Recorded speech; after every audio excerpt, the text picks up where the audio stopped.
Alright, welcome in everyone. I hope you are all having a good day so far. I really need to see... I feel like I need to play with my stream decks again, see if there's a way I can streamline my starting process. Because I currently have 3 buttons that I have to hit across 3 devices. So I don't know if there's a way to streamline. Anyways, there's my random thought of the day. Anyways, welcome in everyone. Hope you're having a good day. We are playing more of Our Life today because I love this game and I had to move tomorrow's stream to today because I have stuff going on tomorrow. And I'm just kind of rambling. Let me turn the game volume up a little bit. I love the music and audio in this game.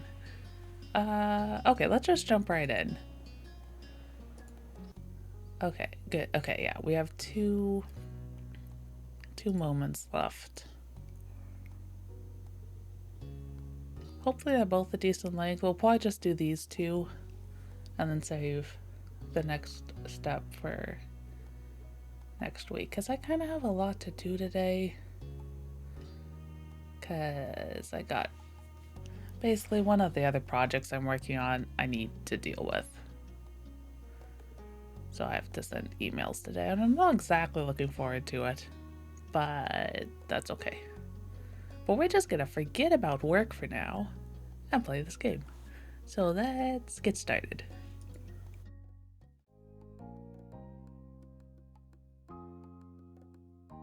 Okay, I had to readjust my microphone again. That's one problem with like an adjustable mic stand. I never seem to get it back in the right spot.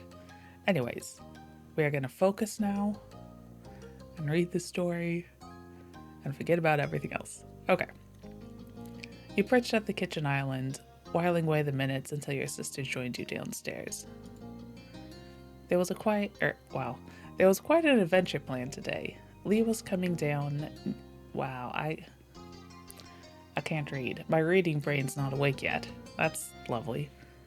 Okay, focus. Why can't I read quite today? There was a quite... Nope. Maybe I should have had 2 cups of coffee.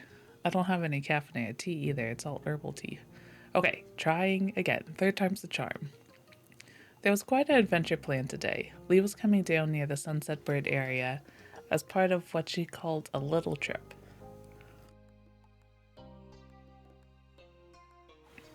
Apparently, she thought how nice it would be to go on a private boat trip this summer to celebrate graduation and everything. What might have been an idle dream for most people turned into a reality in Lee's hands. You'd been invited along for the ride by your best cousin. You were eagerly anticipating an adventure? Yeah, it sounds like fun. Yeah, boat ride, let's go. It wasn't every day that you got to ride on a proper boat, let alone a private one. You're excited to get out on the water and see the ocean from a fresh angle. You weren't the only one who was heading out on the trip. Liz was coming, of course. Your moms had been invited, but hadn't been able to find the time to squeeze it in. And so the trip would only involve the kids of the family, a term that had stuck despite all 3 of you being adults now. Mom would have joked about cramping your style, but there was apparently plenty of room on the ship. Lee had been more than happy for you and Liz to bring other friends along if you wanted. But the trip out to Sunset Bird, then even further out to where Lee and the boat would be, just wasn't feasible for most people. Not many folks lived close by. There was, naturally, one person around who would always be there for the ride, Cove. You were just about to meet up with him outside. Lee had been glad when you told her he'd be able to come along today. Just as you were thinking about your cousin and her plans for the day ahead, your phone sprang to life. Glancing at the display, you saw that the incoming call was from Lee herself. You answered it without a pause. Hey. Hi. She dove straight into the topic, the trip meetup. You could hear the trill of excitement in her voice. I'm here now and everything is all set. All you've got to do is show up and we'll be off. She spoke quickly, animated by anticipation. Hooray! You echoed her enthusiasm. Great, can't wait to see you. Liz and Cove are definitely still on board, too, right? Yep. Wonderful. There's still a bit of time before you're due to set off. Is there anyone you want to extend a last-minute invite to? No need to keep the guest list sparse now. It's not like we'll be bumping into anyone else to join in while we're out in the middle of the ocean.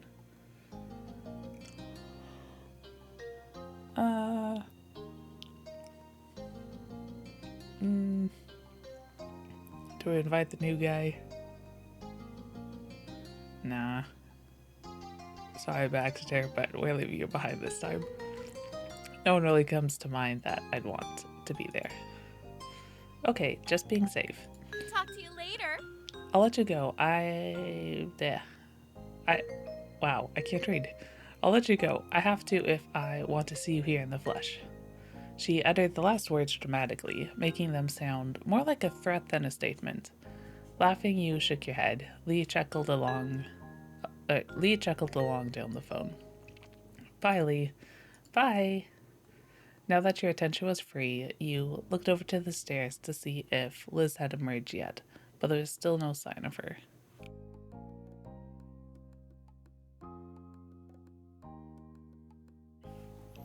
You figured you might as well go out and see if Cove was ready in the meantime. Liz would catch up, you were sure.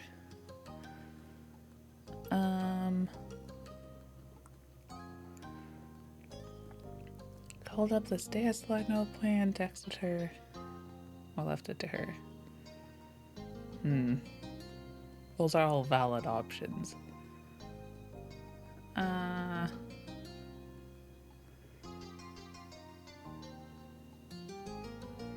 don't feel like yelling, we're gonna text her. Because yes, I am definitely one of those people who will like text someone who's in the next room. Because, I mean, I don't want to get up or have to like raise my voice to get them to hear me. So I just text them. Usually it works, sometimes it doesn't.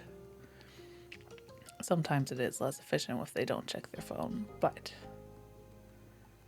I'm definitely for texting people in the same house. Okay. You grabbed your phone one more time to let her know where you'd gone.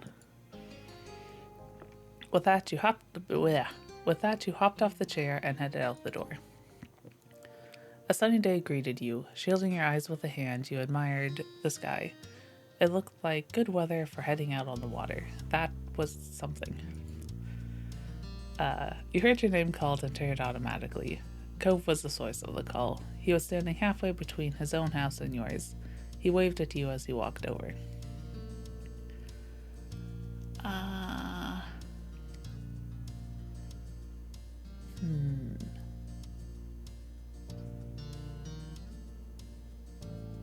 What do we want to do? I don't know. I guess I'm feeling lazy this morning because I've kind of leaned towards you took a step in his direction. And first off, I already have this across the street. It'll only take like 2 steps to get to him. He took a step in his direction. Cove smiled at you as he covered the rest of the short distance. Hi. Hi, Cove. Ready to go? Cove nodded easily, blinking languidly in the sunlight. Then his mouth curved into a gentle smirk.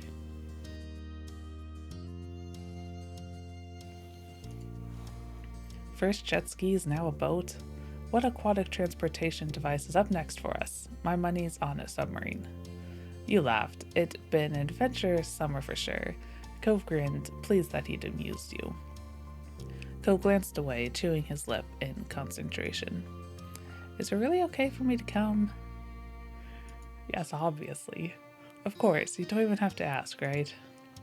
Cove rubbed the back of his neck, frowning as if trying to work it out for himself.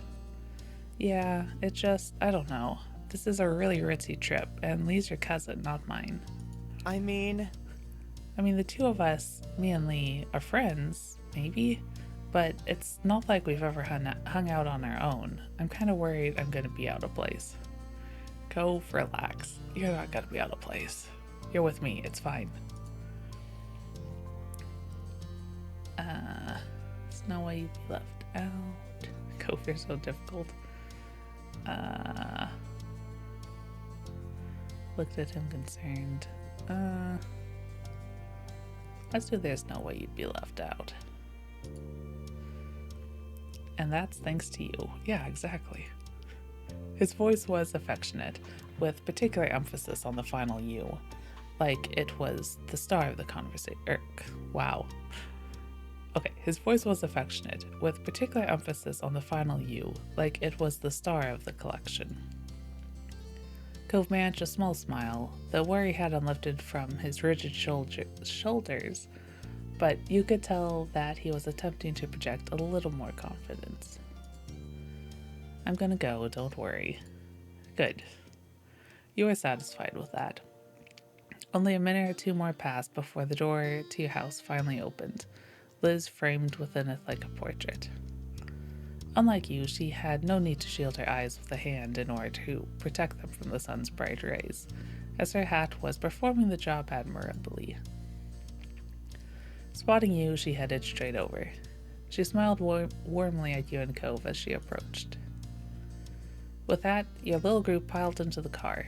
It had been decided in advance that you'd all be heading over in Cove's car. Then you set off for the journey down the coast to where you'd be meeting Lee.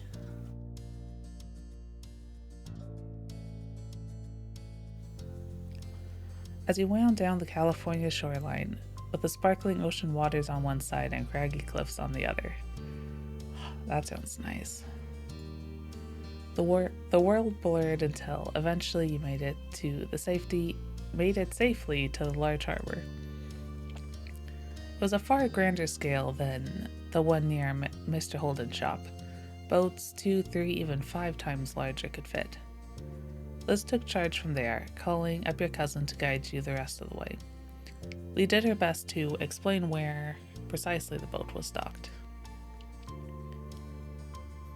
Given that she was doing it without seeing where you were, and that it was an area she was only slightly familiar with herself, she did a pretty good job. It took a bit of fumbling and a little retracing of steps, as your cousin and your sister had different definitions of orange. That was rusty brown, Liz had protested. But before too long, you heard her voice calling you, not from the phone in Liz's hand, but over the wind rolling off the ocean. Searching for the source of the sound, you found her on the prow of a ship, jumping into the air and waving frantically for your attention. You'd arrived. Lee dashed from the bow over to the gangway, where you boarded one by one. Oh, fancy boat.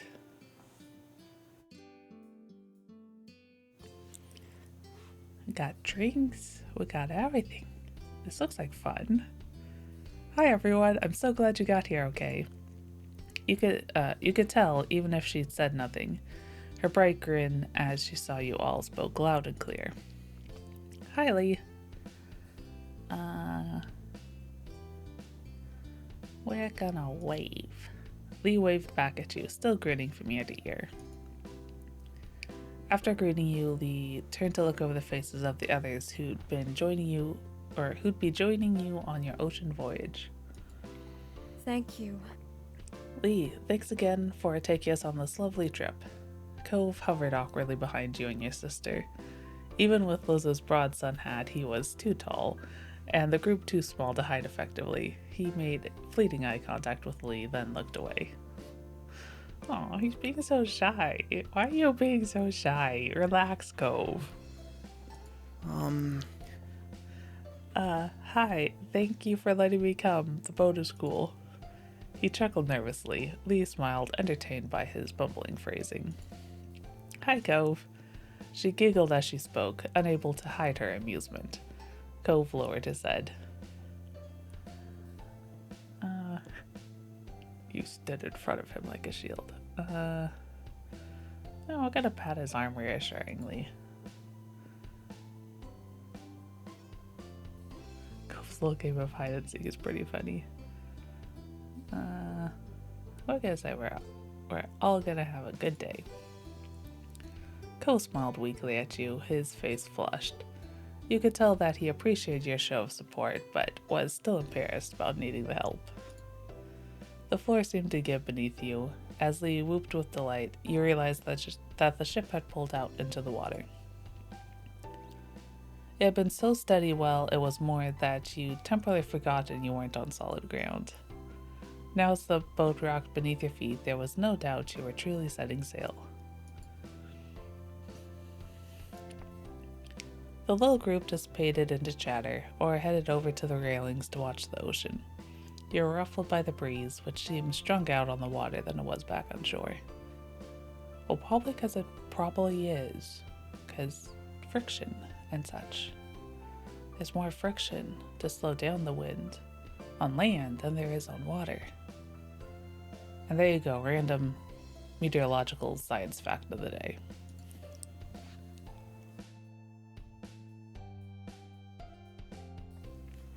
The floor continued to rise and fall, reminding you of standing in a bouncy house while others jumped.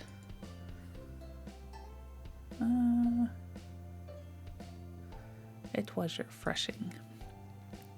As you let your surroundings truly sink in, you thought today was shaping up to be memorable. You were glad that you'd been able to join Lee on this trip. We can really get the party started now. Oh, wonderful. What did you have in mind? Well, the word hung in the air as your cousin stalled. It was clear that she did have something immediately in mind. Cove's eyes sparkled as he piped up. Can we get out of the boat? Of course he wants to be in the water. Can we get out of the boat? Like go swimming around in the deep ocean?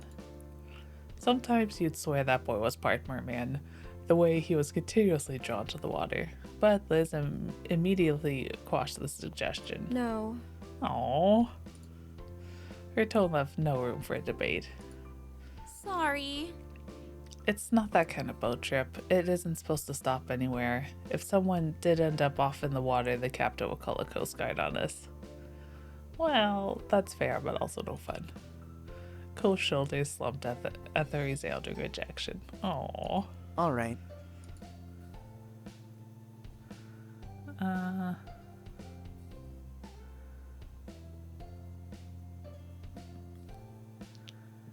Let's do...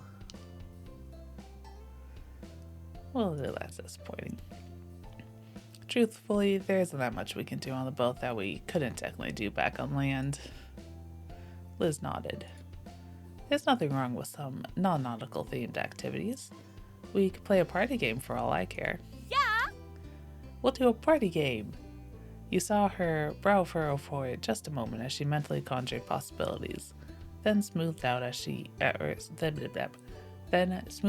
as one came to mind.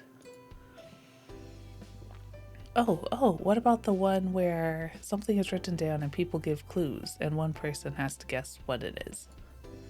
Sure. I said I'd play a party game and I stand by it. Who's guessing first? I don't care. Lee propped her chin on her hand, surveying the group. Cove, June, Liz, then me. Sound good? Her suggestion was met with nods and murmurs of approval.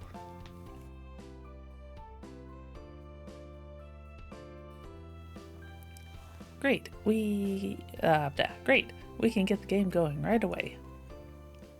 With a devious grin, Lee picked up a pen and notepad from the bar counter. She twirled the glittering pen with her fingers. Lee clarified the rules after Cove raised a wavy eyebrow. Random words should be written down and folded up to give to another player. When it was someone's turn to be a guesser, they would show everyone else the word but couldn't look at it themselves. The other players had to help the guesser figure out what the word was without saying it directly. Each person was allowed to say only one clue. After all the hints were given, the guesser would have to decide.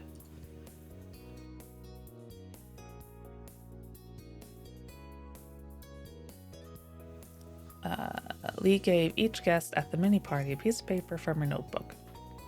It was surprisingly thick lined paper with a little starfish printed at the bottom. Oh, that's cute. She scrounged around to find more writing implements. She managed to dig up a short pencil with an old jelly grip on it, a ballpoint pen with a logo you didn't recognize, and a purple crayon. Okay. Here, pick one.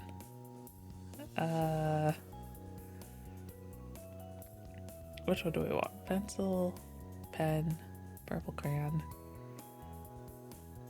We're gonna take the purple crayon, right? Why not? It's just so random. You pulled the crayon from the fanned assortment of options Lee had presented to you.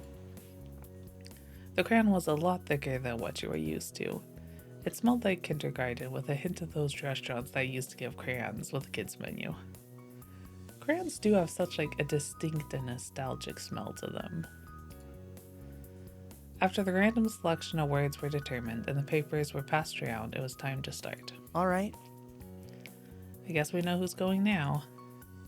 Cove flipped open his paper and showed it to the crowd. He kept his hand at the back of the note so he couldn't see the word, even if the light shone through it. In blocky, wobbly text, you read the word potatoes. You pursed your lips together as you thought what you could say. Sack.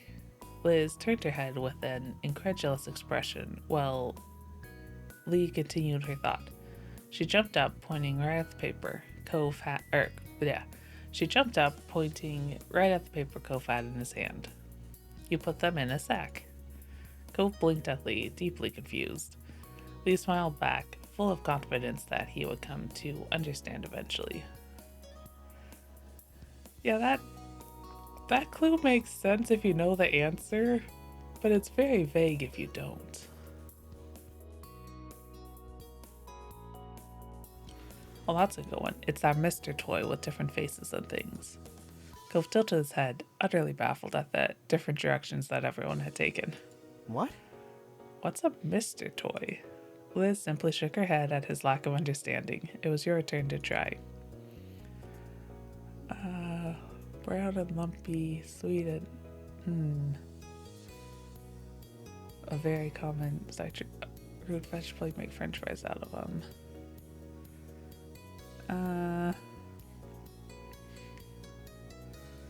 Let's do it's a very starchy root vegetable. Because that's, obviously you make french fries out of them.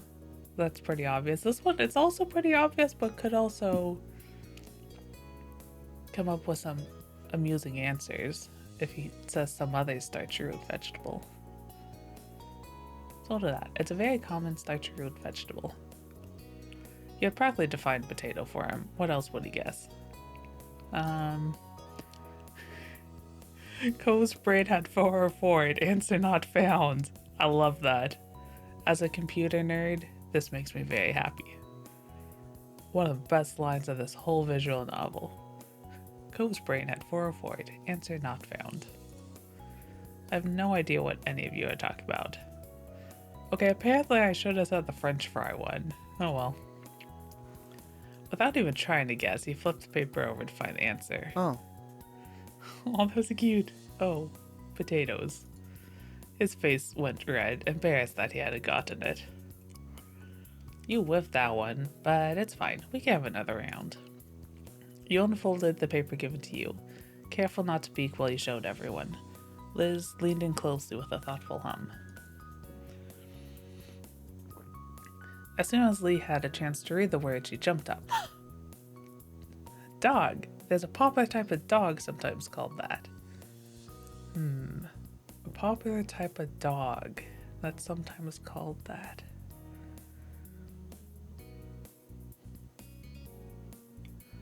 A lab? I don't know.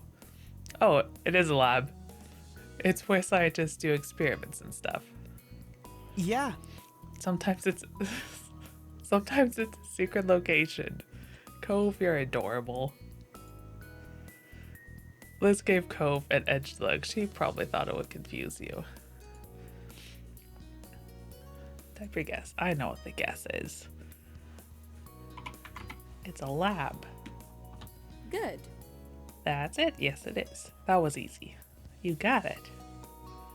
Yeah, you nailed it.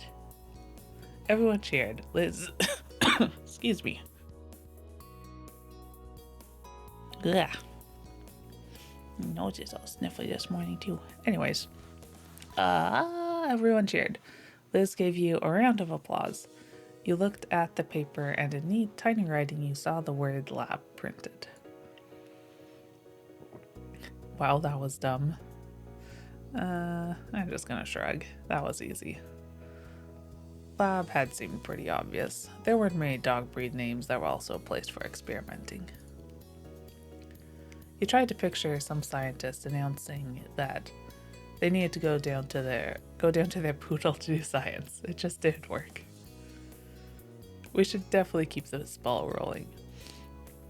Suddenly the boat tipped forward before rocking back harshly. The ship must have gone over a bigger than usual wave.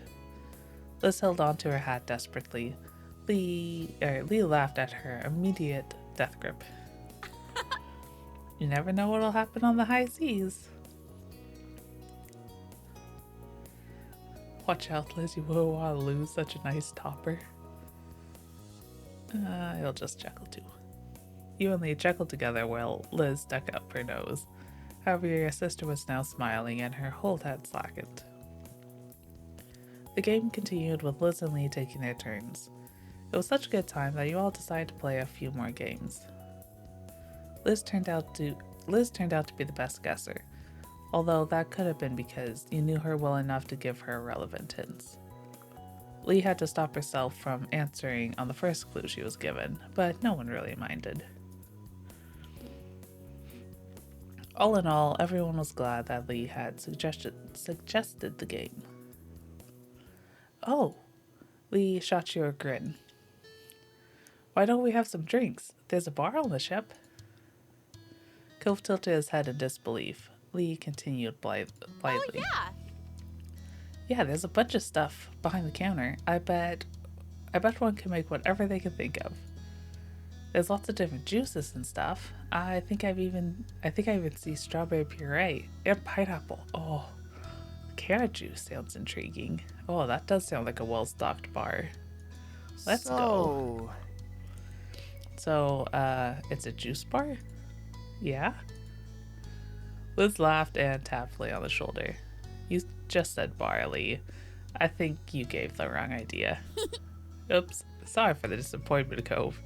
No alcohol is provided by the ship. That's probably required considering the group we've got today. I'm not disappointed by that. I didn't want to get drunk on a ship. Lee breezed past the misunderstanding as though it hadn't even happened. I was thinking we could mix them up and get something special. Anyone interested? Cove thought about it, intrigued. Liz smirked, recognizing the potential for chaos. Always gotta enjoy potential for chaos. Potential for chaos is always fun. That sounds like a recipe for disaster. It'll be a dream, trust me. So, who wants to make drinks? What?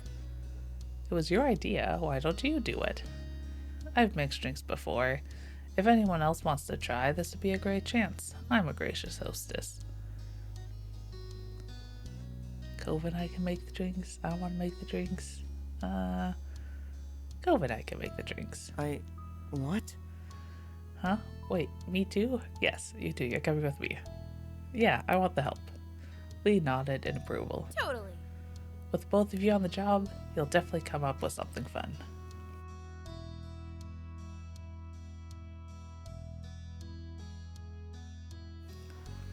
With only mildly pinched brows, Cove accepted his enlistment.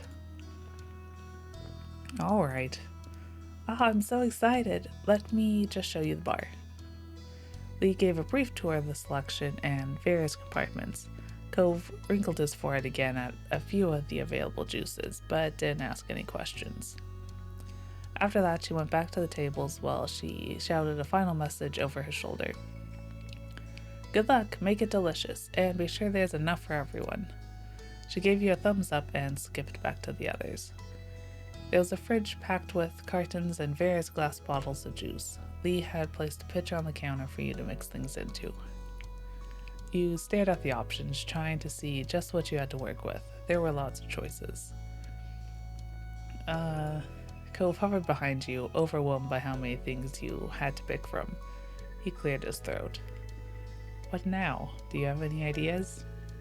You reached into the fridge to take out some juice. What did we grab? Oh, so many juices. Mixed berry juice, coconut water, cranberry juice. Okay. Papaya juice, that's different. Carrot juice. Carrot juice is fun and good, but it can be a little much. Let's start with pineapple juice. Cove leaned around you and grabbed a bottle of mango juice. He set it on the bar counter, hopefully. Can we add some of this too? I like it. I'll be honest, I'm not a huge fan of mango juice, but it does go naturally with pineapple, and more importantly, Cove wants it. So yes, go for it. It will work. Not my favorite, but it'll work. You wanted Cove to help after all. He happily poured some of his juice into the large pitcher with yours. And yeah, look how happy he is. He's so cute. There was still room in the pitcher for quite a bit more juice. I think that looks good already, but is there anything else you want to add? Okay, what else do I want to add?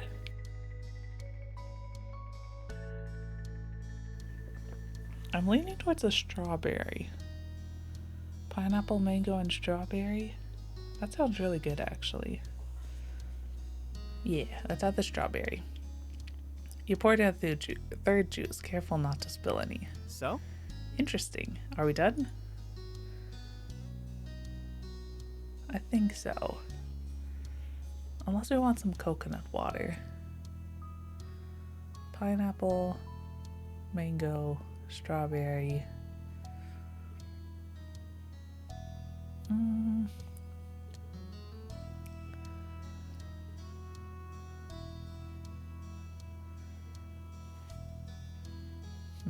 The coconut water or did not add coconut water? Yeah, let's go ahead and add the coconut water. The fourth element was added to the ever-filling pitcher. You screwed the lid back on and returned the bottle to the fridge. Okay, and now that's all. With your juice done, you set out some glasses and poured out some for everyone. Hey, it's done! The group got up from the lounge chairs they had been sitting on and came to fetch their drinks. Everyone picked up a glass and took a sip.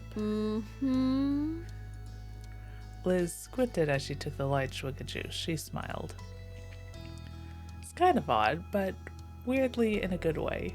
How's that odd? I feel like that's a natural, normal combination, but whatever. Right? I agree, it's some nice work. Thanks to you, I don't think we did too bad. The little juice experience was a good time, as far as you were concerned. Contently, you all stood close together, some still holding their juice cups. Lee's eyes scanned the group and she giggled. Right? This is so much nicer than having to rely on regular phone calls to catch up, right? Before anyone could respond, Lee's eyes widened. The corners of your mouth pulled into a amused smile.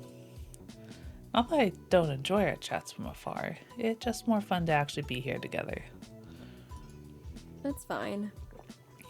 We understand, and yes, this is a fantastic little party. Happy graduation, Lee, Jun, and Cove.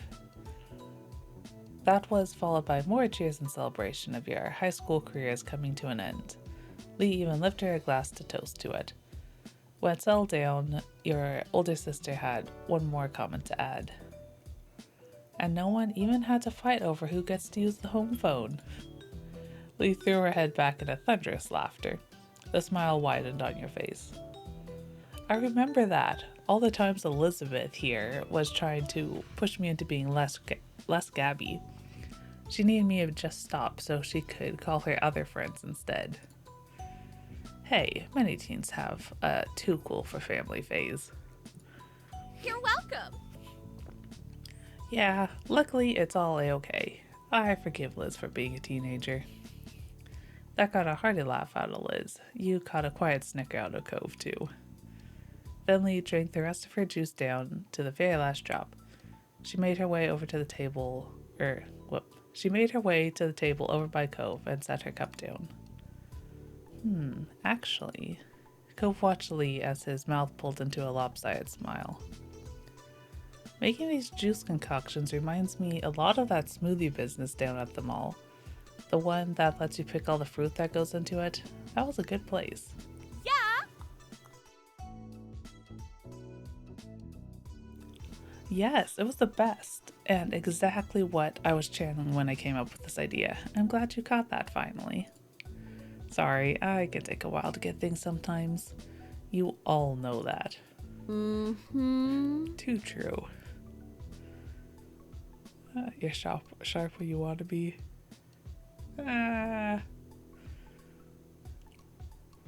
We'll go along with it. Yeah, that's an understatement. You crossed your arms and Lee snorted. Cove turned to you looking betrayed. Relax, Cove. I'm just kidding. So, Cove. She leaned towards him with a devilish grin. Do you still have that wind chime Jun totally got for you? Cove brushed off her teasing and gave her a self-satisfied look. Already knowing the answer, you could feel the tips of your ears redden. Of course. The moment broke with the sound of Liz's quiet laughter. That was all it took to get Lee laughing, and soon after you all were soaking up the mirth of the moment too. The hours were spent chatting away, sharing stories and favorite memories as the boat drifted out to sea.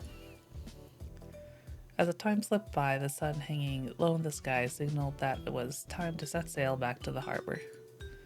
The more boisterous atmosphere from earlier had settled into a blanket of comfortable relaxation. Liz and Lee were absorbed in conversation, lounging around on the deck couch. You could hear laughter coming from them every now and then. There were always smiles. What were we doing? Cove had his arms wrapped around you. You had your arms around Cove. Let's do. I thought you had your arms around Cove. Grinning, you leaned into Cove, happy to just simply exist in the scene. Cove placed one of his hands over yours, stroking the top of it with his thumb. The ocean breeze picked up and you closed your eyes. When you were ready, you looked back to the deck and the faces of everyone you'd spent the afternoon with. You never want to forget that view. Then, looking out at the wide open ocean, you committed every bit of the moment to memory. You quietly thought to yourself, today had certainly been an adventure. I mean, that was a pretty chill adventure, but still fun. That was a pretty quick one too. It only took 40 minutes.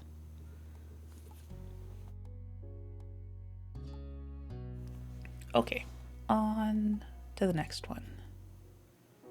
Yeah. The day and the week were nope, that's not what that says. The day and the week were nearing the end, and you were welcoming it in your own way by lying sprawled out on your bed. It was quiet in your house, getting to that time of the night where you dip. Can't read. It was quiet in your house, getting to that time of the night where you really should be sleeping, but you didn't feel tired at all. You rolled onto your side. Outside, the last lit-up window across the street blinked out, leaving the buildings on the block faceless silhouettes against the blue-black sky dotted by stars. Your phone came to life on the nightstand, a pale light cast on the ceiling of your room. Without looking, you threw your arm out behind yourself, groping around the tabletop until your phone was under your palm. At that point, you lifted it to your face, snorting once you saw the familiar name attached to a short message just reading, "Hey." Cove wasn't much for sleeping now either. As you made to reply, though, more and more texts came through in quick succession.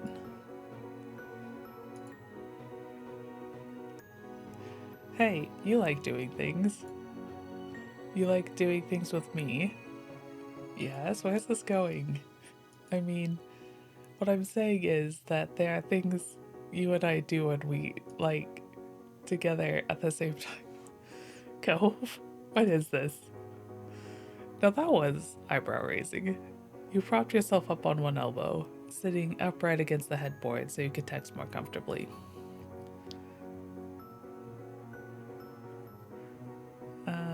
Taking a second texting. Man, I'm excited to see where this is going. Yeah, we'll do that. Man, I'm excited to see where this is going. The typing indicator dropped off, and a notable pause followed. You snickered into the palm of your hand. It wasn't hard to imagine Cove red-faced and hunched over his phone in the dark, eyebrows furrowed as he tried to think of how to respond to your comment. But ultimately, he didn't even attempt to address it. For what I'm saying, you're free for a while, right? I've got nothing big planned the next few days. Cool, I thought so. I was just making sure. Alright. You could almost hear Cove's intake of breath as he prepared for the next part. You could almost hear Cove's intake of breath as he prepared for the next part, despite the conversation being text alone.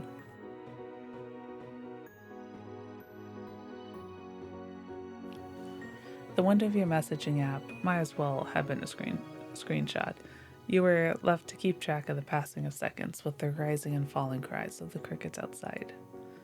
When your screen darkened from inactivity, you wondered if you should do something yourself. That statement means a lot less, or means something very different in my case than what it means here. Because my phone screen darkens after like 15 seconds of inactivity. I'm guessing they mean like a minute or so has passed, not 15 seconds.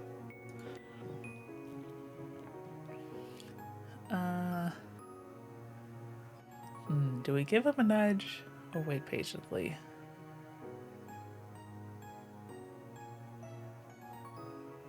I'm kind of curious. I want to know what he has planning.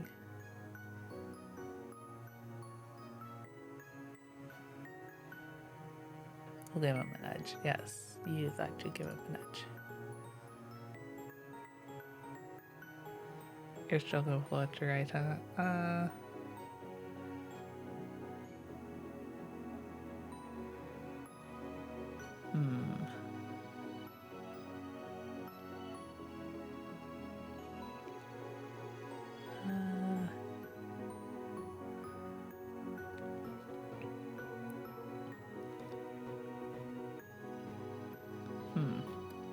Which one should we respond with, though?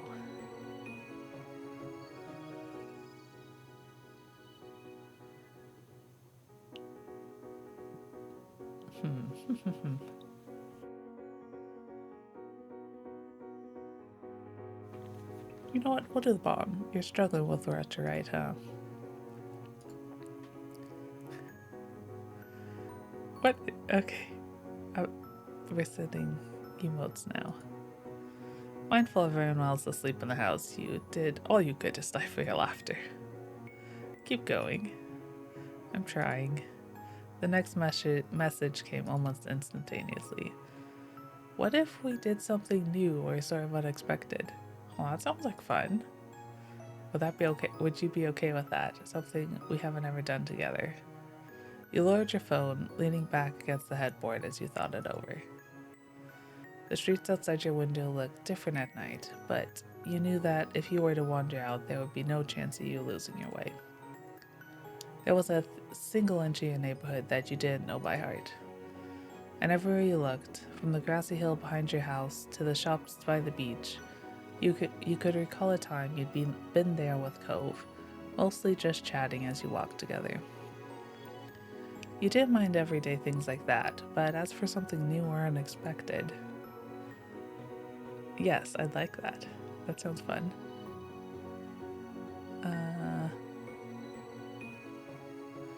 What's gotta go fold into want to do something new? Yes, I'd love that. That sounds like fun. Let's do something new and exciting. Cool. Aw, he said a heart emote. One by one, Cove began presenting his ideas, starting off with attending a play. Yash, let's go to a play. Oh, I haven't been to the theater in forever. We've watched TV together, movies, but real people performing in front of us? We've never done that. Oh, that sounds like so much fun. I'm not sure what plays exactly are on right now, but that adds to the unexpected factor. Yes, theater date, let's go. There was a slight pause before I moved on to the next plan, visiting an aquarium. Yes, anime date. Let's go on the anime date. That makes sense, right? We go to the beach and stuff. We're pretty close to the water, but going to the aquarium would be water in a whole new way. The third and last idea was the one that was most out of the blue. Ice skating. I've never been ice skating within proper memory. I technically did when I was really little, but ice skating? It was a total wild card, as Cove was putting it, and the polar opposite of what you two normally did. However, it was fitting in with the other options as something you had never done together.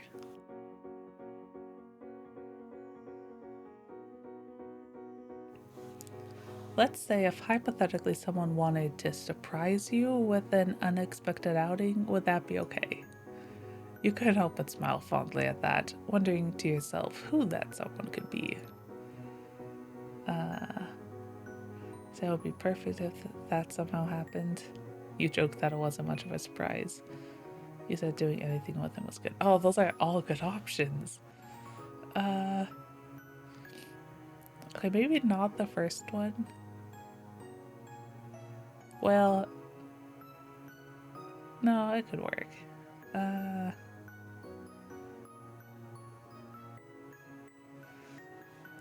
Let's say...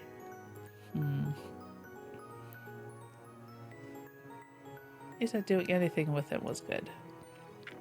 As long as we're together, I'm okay.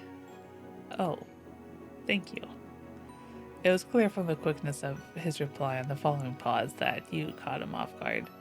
He was temporarily left without anything to say, but eventually he recovered. Could you still pick a favorite? You burst out laughing, forgetting for a second the time of night. It'd be seeing a play. Although, the aquarium's a good option too. Do I want to go to the aquarium or see a play? Oh, this is a hard choice. Although, we live at the beach, so I feel like seeing a play would be more different than going to the aquarium. So let's do seeing a play.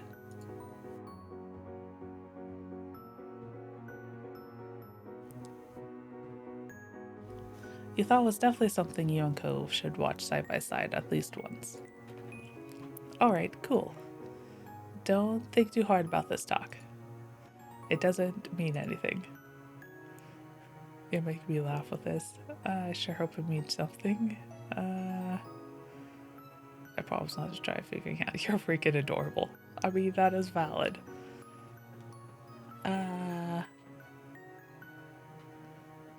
You know what? We're gonna do it. You're freaking adorable. Don't say that. Good night. No, don't. What? No, accept it. You're adorable. Good night, Jude. It's really late now. Yeah, it is. Night, Cove. With that final send off, you put your phone to sleep and lowered it with a sigh. You had no idea when Cove was going to invite you to the theater, but your mind was buzzing with all the possibilities the coming days might bring. Your phone went back to its place on the nightstand, and you resumed snuggling into the mattress, one hand thrown to the side and the other shoved under your pillow. Somewhere between this day and the next, you finally found yourself asleep.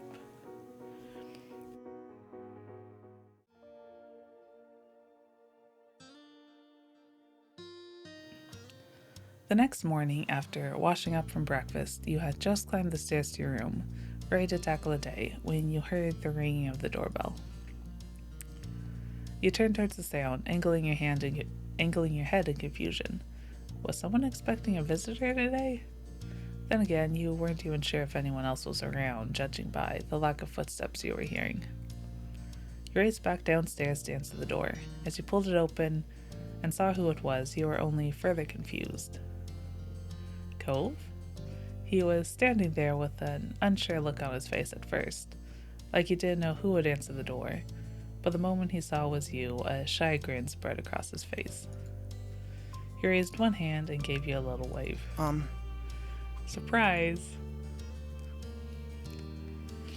This is a surprise. Don't you normally use the window?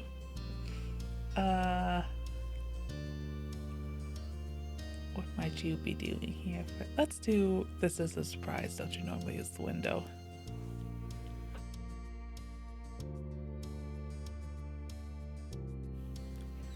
You found it funny how you had grown so used to hearing him tapping that glass pane, that showing up at your front door was what it took to get a reaction.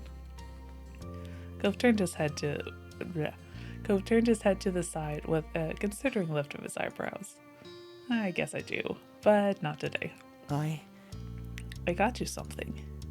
He slid his hand out from behind his back, holding it up in front of your face as he offered the present to you. Your eyes widened once you saw what it was. Oh, he got us a rose. Oh, that's precious. You hadn't expected a gift at all, let alone something as thoughtful as this. He took a step towards you, so close you could see the sunlight shining through some of the flyaway strands of hair on the top of his head. There was a quiet little tremor in his voice when he spoke again. Surprise again. Do you like it? Yes, it's my favorite. Stunned, you stood there and blushed.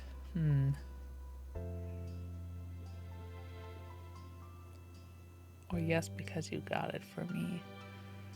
Okay, it's either yes, that's my favorite, or stunned, you stood there and blushed.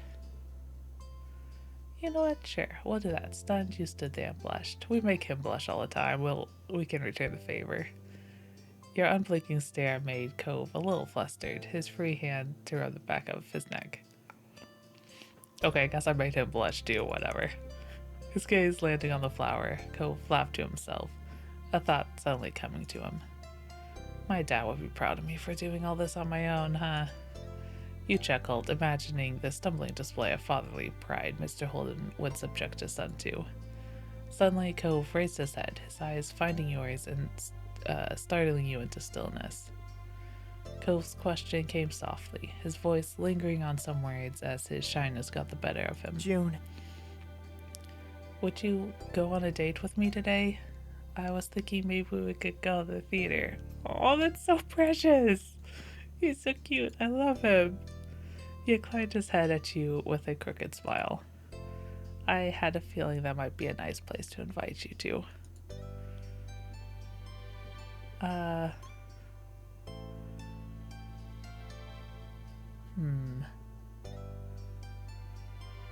Give my boyfriend a course, you can ask me on a date. That is valid, but... Oh, these are all good responses.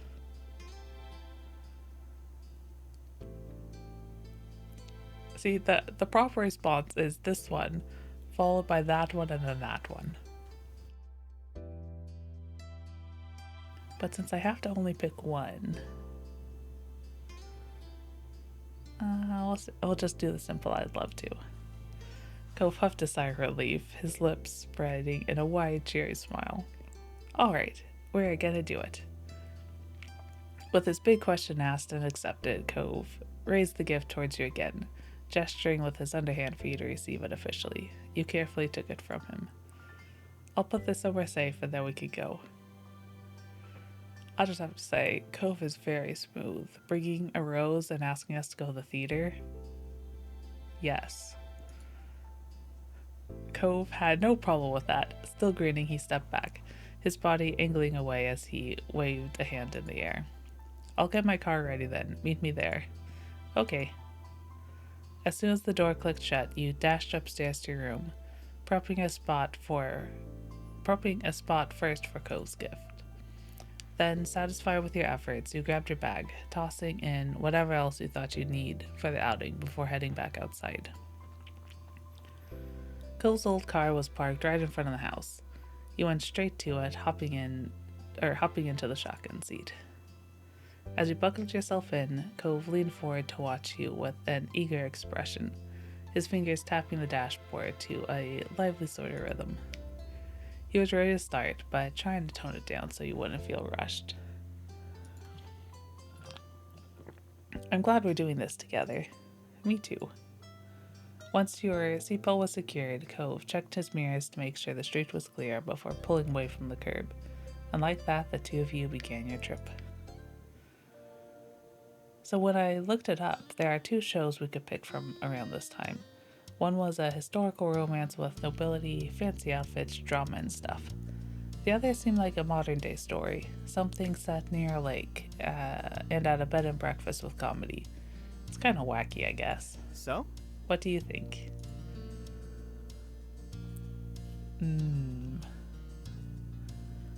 Honestly, the romance...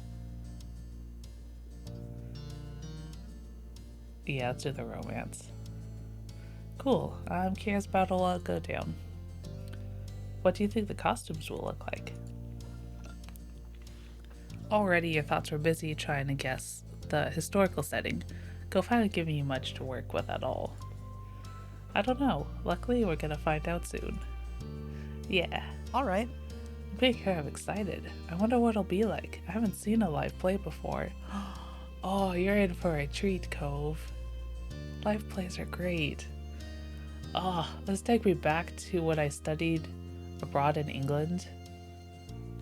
I went to so many plays in London. It was amazing. The last play I saw a couple years ago was Beauty and the Beast. That was also amazing because I absolutely adore Beauty and the Beast. I have. And I liked it. Your eyes shone with delight, remembering the dazzling lights and the grand stage. The theater was a treat you certainly enjoyed. The rest of the drive flew by, and soon enough you were at the theater with Cove by your side. Tickets in hand, you both went inside. Shuffling down the aisle, Cove found the right seats. You were getting settled when the lights began to dim. We made it just in time. Your voice came out in a whisper. Glancing at Cove, you saw him staring straight ahead with eyes growing wider with intrigue.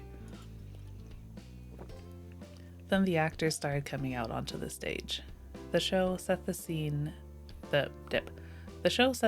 focusing on a group of wealthy families and the web of drama they entangle themselves in. And yet, despite the tension and chaos, two lovers emerged. Hold up. Did we come see Romeo and Juliet? I hope not, although I also don't mind it. Romeo and Juliet just is not. It's like my least favorite Shakespeare play. Like, I didn't exactly care for it, and then I had to study it in one of my classes, and I just liked it even less. I mean, it's fine. Their swift engagement drew nothing but disapproval from their family, or friends and family. You expected that there would be several trials before the lovers could reach any kind of happy ending.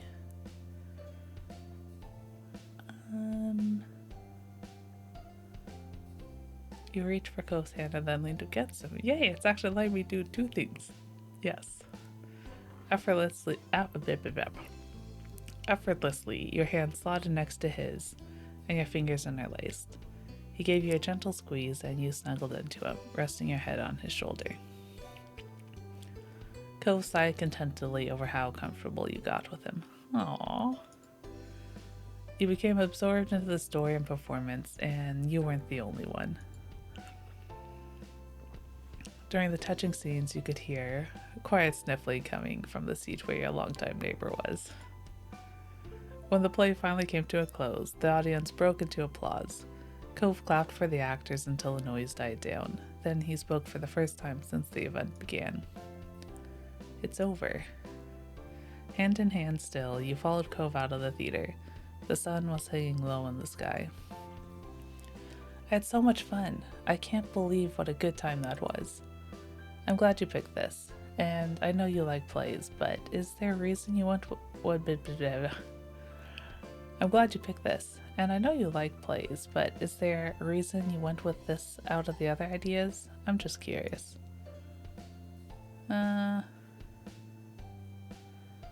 Wanted to experience with a show with you.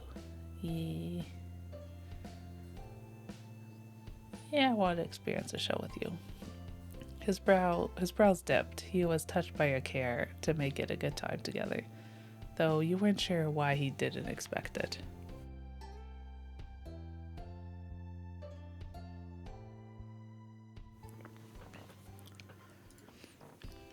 That's nice of you. It was nice of you to ask me somewhere. I guess it was. Cove's face became distinctly red. You think about me a lot, huh? And I repeat, you do the same for me. You exchanged mutual goofy grins, two softies trying to make the other happy. Oh, that's so cute! Oh my goodness, that's precious. I love them so much. But really, I might have to come back sometimes to see the other one. Cove scratched his cheek contemplatively. I sort of thought it was going to be harder to keep up with the, what's the phrase? Suspension of disbelief? The actors were right there, putting on a show. I thought it'd be too much to believe it was really happening. Not bad. But I felt more into it than with a lot of movies. I could totally picture the world they lived in. Amused, you nod along and listen to Cove's animated commentary. I'm still thinking about it, even though it's over. Imagine if that was us. Attending high society parties and living in grand mansions. We'd have to deal with the rich and powerful and the politics or whatever that went along with it. Our families would try to force us to follow certain paths, but we'd still find our own way to each other and to the things we want to do. He had stars in his eyes as he fantasized about the events of the story.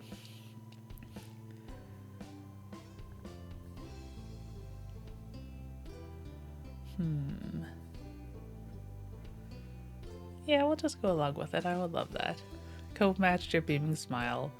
It was easy to picture you and Cove in those roles. Your honesty brought a light blush to Cove's face. He nodded. A few quiet moments passed, and you noticed a distant look on Cove's face. He shook his head like he was trying to send a thought away. What is it? Trying to really picture a completely new life in a new place actually feels kind of weird, now that I'm doing it.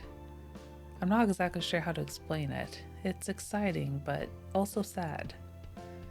I'm thinking too serious about this dumb idea, I guess. But if I don't remember anything from this world, then it would be pointless that I had a life before. And if it did really happen, I probably would be surrounded by totally new people.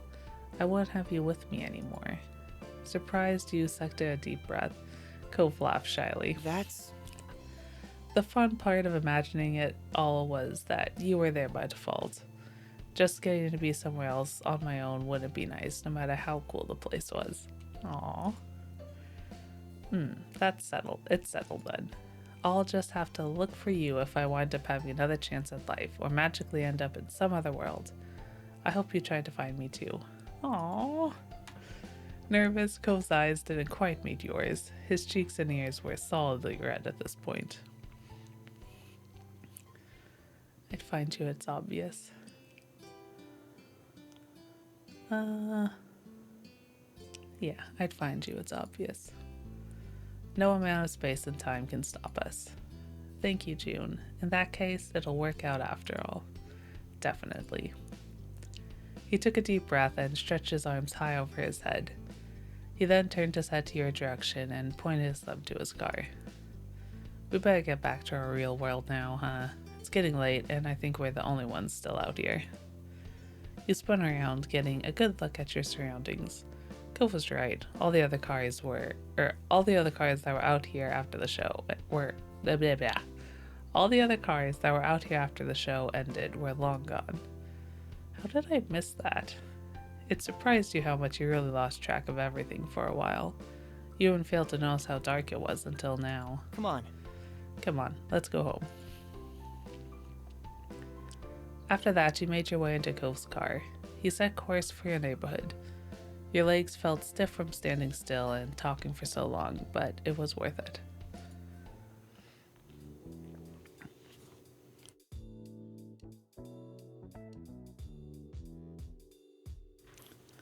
A ways into the drive, Cove glanced towards your direction. One sec. There we go. You stretched your arms as you shifted in the sheet. Shifted in the sheet. You stretched your arms as you shifted in the seat, waiting patiently for him to say what was on his mind. So... I know this was unexpected, but thanks for coming along. It was fun, but still the worst attempt at a surprise ever. Any date with you is a good one. I mean, yeah. Really? Any at all? Yep. Yeah, of course. There was a quiet pause where you contentedly watched Cove. It wasn't hard to imagine the blush that was likely trailing over his cheeks. I'm glad. The drive continued in comfortable silence. Cove wore a content expression on his face that warmed your heart. Doing things like this with Cove, he made you happy. Your heart skipped a beat thinking about how much mutual, or how, blah, blah, blah. Your heart skipped a beat thinking about how mutual the feeling seemed to be. Watching the passing scenery out the window, you relaxed into the seat. The time sped by. It wasn't too long before Cove pulled into his driveway. Sighing happily, you got out of the car while Cove came around to where you were standing. He stood there a moment, rolling a pebble under his shoe. See you tomorrow? Definitely. Thanks. After that, you and Cove parted ways for the rest of the day. Even when you fell back into your normal routine, your mind refused to stop buzzing with the memory of your little adventure. As you crawled into bed and closed your eyes, you are back in the best parts of today. You hoped Cove's surprise would continue just a little bit longer and continue in your dreams. After breakfast the next morning, you were sitting with your moms and Liz. While you were mildly listening to conversation, the side of your face squished to the palm of your hand. The doorbell rang. Oh? Oh, I'll get it. Mom passed by you to the front door. Your eyes lazily followed her, then you turned your attention to Ma and Liz. They were still lightheartedly chatting. You weren't sure about what. Your focus snapped back when your name was called from across the room. Hey June, you have a guest. Be right there. On your way to the front door, Mom gave your shoulder a pat as she returned to the living room. When she moved by, you saw who was at the door. It was Cove, again. A smile stretched out across his face the moment your eyes met. Hi. Hi, Cove, sweetie. Instantly, you looked over your shoulder to see Ma several feet away, but within eyeshot of the door. She waved. When you faced Cove again, he was looking at the ground shyly. It reminded you of the last time you had seen him, the night before. That was all the push you needed to step outside, closing the door behind you for some privacy.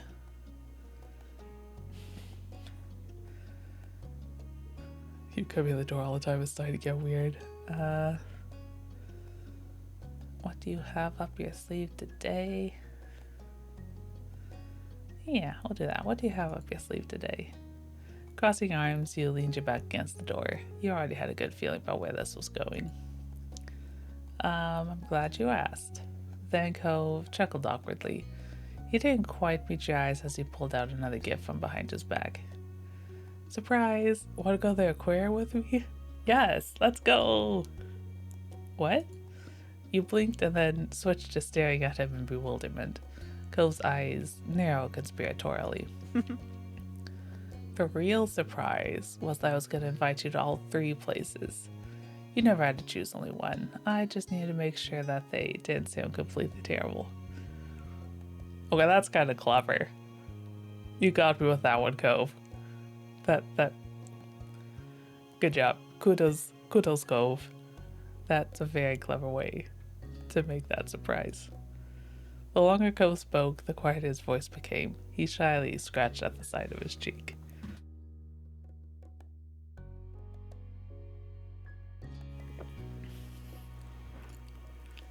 And to check if you'd be free, so surprise again.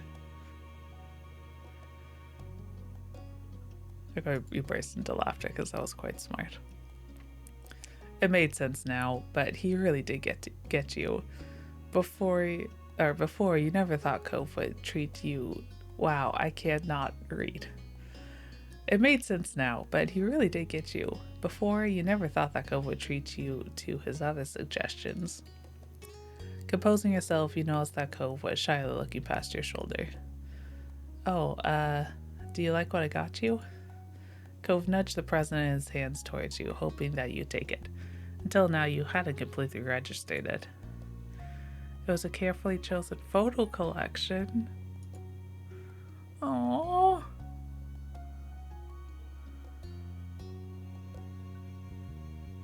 Oh, that's so precious.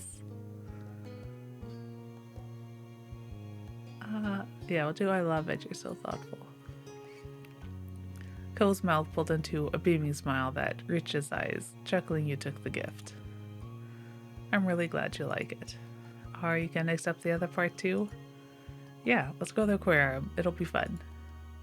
Cole bounced a bit on on the toes of his feet. Balls of his feet? Cole bounced about on the balls of his feet as he leaned over to kiss you. It was light, but you could feel his smile pressing into you, and every bit of happiness radiated off him. Aww. Thanks for coming. I'll be in the car. You can go get ready. Alright. You sped back inside and spotted your family still sitting around the table. They all turned and smiled at you. So, what's the plan for today? I'm going to the aquarium with Cove. That sounds so fun. Ma's smile beamed. Your gaze slid over to Liz, and she also looked happy for you. Have fun. I hope you have a great time. It didn't take you long to get ready and dash out the front door. Cove was waiting for you as promised, and you both set out for day 2 of his surprise outings. And this time, it was actually a surprise. You settled in fully for the trip out to the aquarium in the city. It would be a bit of a drive, but you didn't mind. You made an attempt to start a conversation.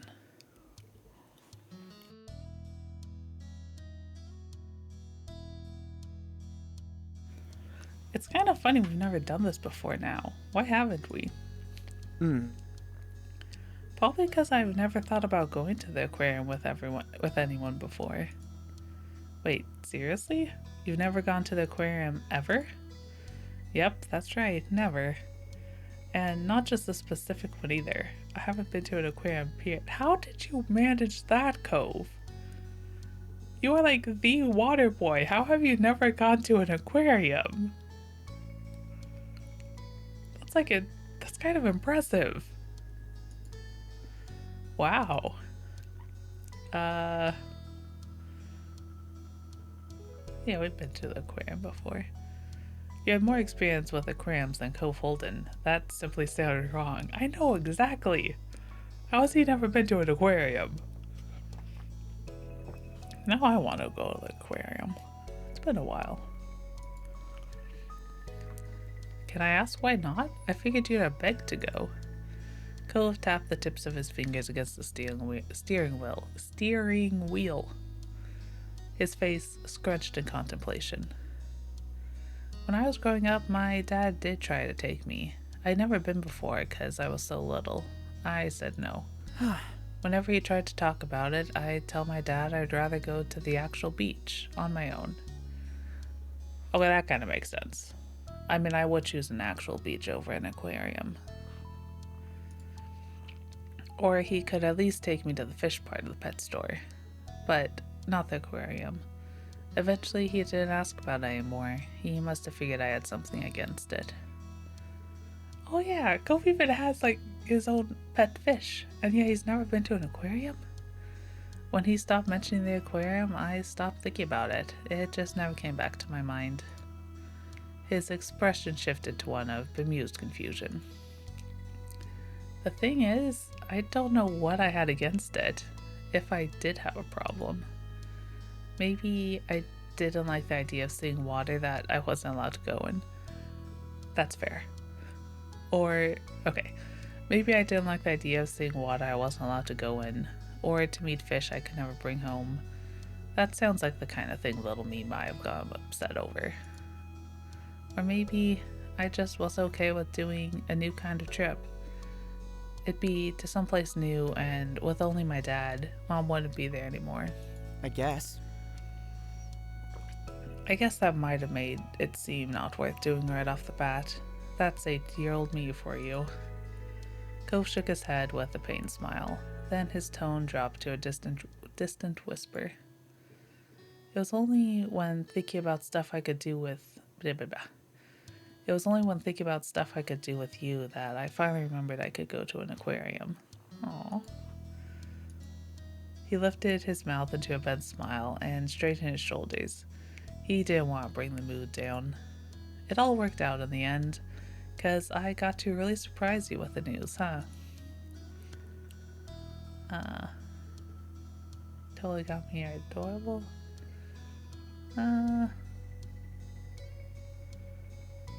Yeah, we'll go with... Yeah, you totally got me. It was a long game if I've ever seen one. The conversation continued on with idle chatter about what you'd do when you got there. Then the large, angular building decorated with ocean-themed cutouts came into view. You'd arrived at your destination. You hopped out of the car and headed over to the imposingly large guest entranceway. Cove's head swiveled around to let his curious eyes take in every view, and you weren't even inside yet.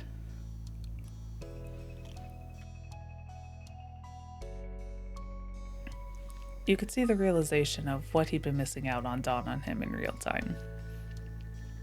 Cove bounced on the balls of his feet as the two of you stood in line to get tickets. His excitement continued to build. Oh, fishies! Big fishy! Oh man, I really do want to go to an aquarium. What'd be fun is to go to... What is it? Oh, the Monterey Bay Aquarium? That's a cool one. I've only been once, but they had a giant fish tank, kind of like this. Maybe even bigger. Aquariums are fun. When you were finally face to face with the tanks, you could hear Cove gasp quietly from your side. You briskly took some large strides to get further into the room and to get close to the glass barrier. There he stood still. Aw, he's so happy. After taking a moment for himself, he whipped around to look at you. Cove was outright vibrating with excitement. His mouth opened in a large smile, but all that came out was tiny squeaking giggles. Oh, he's so cute! It bubbled over into full-on giddy laughter before he was able to speak in earnest. Each word was full of joy. This is amazing! I love it here! I knew you would. Of course you do, you had to laugh at his obvious conclusion. I'm really glad.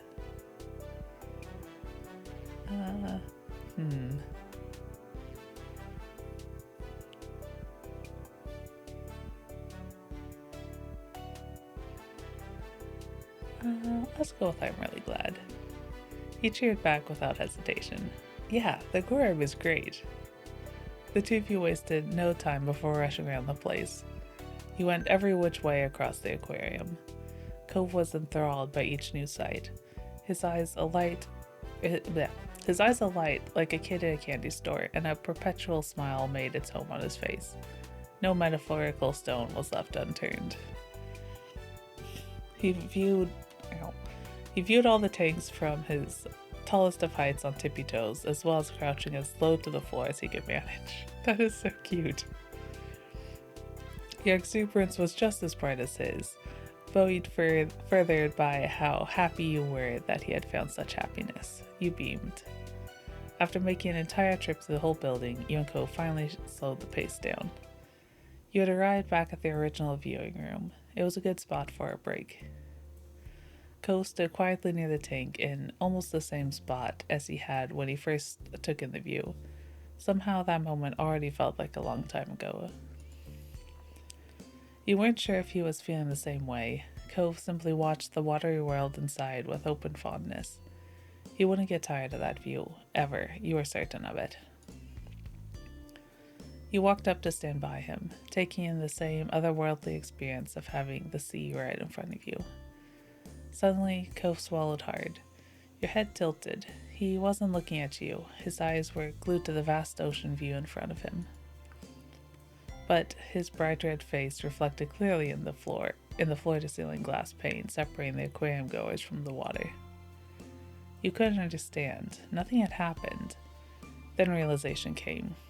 This was Cove. He was flustered because he was thinking about doing something. Cove always got that way when he was mentally building himself up. You nodded to yourself and elected to keep your lips zipped. You wanted to give him a chance to do whatever it was he had cooking. So there's a lot of fish in here, huh? Yup. His mouth clamped shut after those vague stuttered words. You could feel a tension growing. After a breathless pause, he spoke again. You know, if you were a fish, you'd be a paradise fish. Because being with you is like being in paradise. Cove, that was so cheesy, but that kind of works.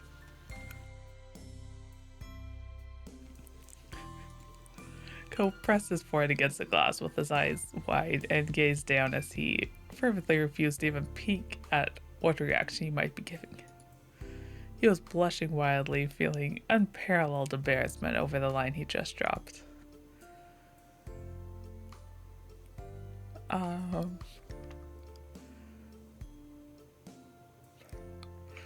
smile adorably or burst out laughing. I think I have to burst into laughter because that's essentially what I did. Because that was adorable and funny and so cheesy but so good.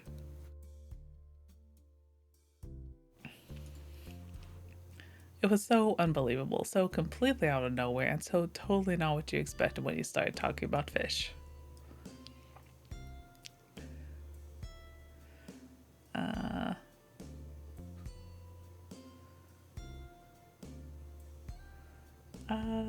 Sure, we'll just send it back. You're a paradise fish too.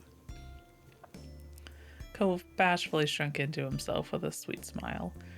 Even though you only managed to direct his own words back at him, it was still highly impactful. Thanks.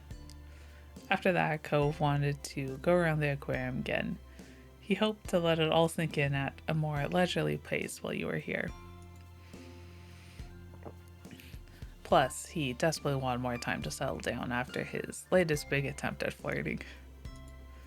The two of you began your second loop down the paths. It took no time at all to become absorbed in the incredible sea life once more. There wasn't nearly enough time in a single day to satisfy Cove's desire to exist inside the aquarium, but the day did have to end eventually. Despite obviously wanting to linger longer, Cove left the building with a skip in his step. It had been a good trip. The two of you shut the doors of Cove's car behind you as you took your usual seats. The clicking of seatbelts punctuated the end of the adventure. I would absolutely do that again. No kidding. Cove chuckled as he pulled the car out of the parking spot, spirits still as high as ever. The car ride home went by far too fast. You and Cove were in good spirits and spent the ride chatting and laughing, bouncing around various topics. But you didn't ask the question that sat all day in the back of your mind. Why was Cove doing all this in the first place? Again, you both parted ways for the night in the neighborhood street. You watched Cove head inside with a quick wave.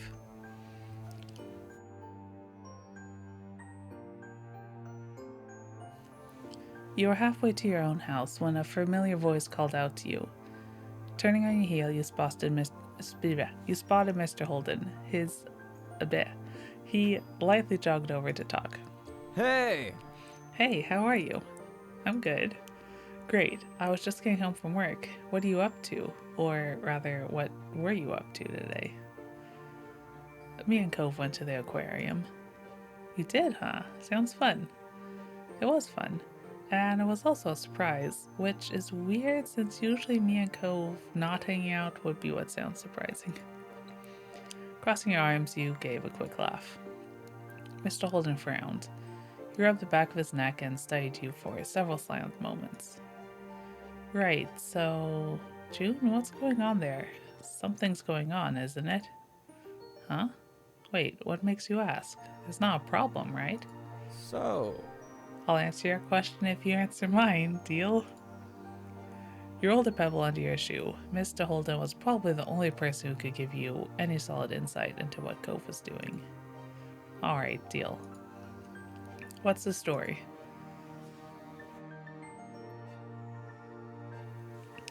The truth is, Cove's been doing a lot for me lately. Way more than usual. For 2 days in a row now, he's planned special dates and gift too. I don't know why.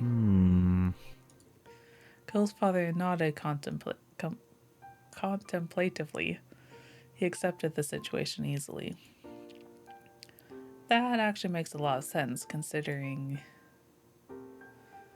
Considering what? Or hey, is this something secret you shouldn't be sharing?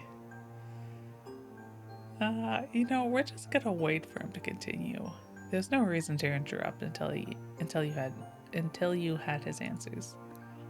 There was a pause. He was unsure what to say next, or how to phrase it at least. Honestly, I've been a little bit worried about Cove lately. He's gone really up in his head about something. But it's not exactly a bad thing. It's tough to know how to even bring it up. I'm not sure if I should try to have a talk about it. The longer he spoke, the wider your eyes grew with concern. There was more happening than a few meaningless hangouts. It's okay. He raised his hands in a calming motion when he noticed your reaction. Let me explain. I noticed Cove's been getting lost in thought more often recently, and he sometimes has his laptop out in the living room. He leaves it laying around on the couch or puts it on the coffee table. I have a clear view of it from there, and I can obviously see him looking stuff up on it. Cove keeps searching one phrase, and different wording of it too. Then he'd spend ages clicking through the linked results. Oh, the line is, how do you make someone happy? Just that, again and again. Oh no, Cove, that's so precious. You had to consciously close your mouth after that. You didn't know what even to say after hearing that revelation. Mr. Holden gently beamed. Isn't he such a good kid? He continued, but his tone was rueful. Unfortunately, I can relate all too well to that conundrum. Who am I to judge, right? Mr. Holden shrugged in an exaggerated way to lighten the mood back up. Before, I was thinking Cove might have gotten into a fight with someone. Now it sounds like I was way off the mark.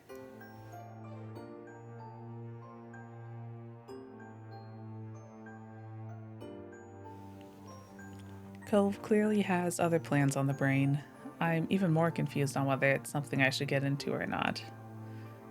Actually, I was wondering if you could have a little chat with him about what's going on.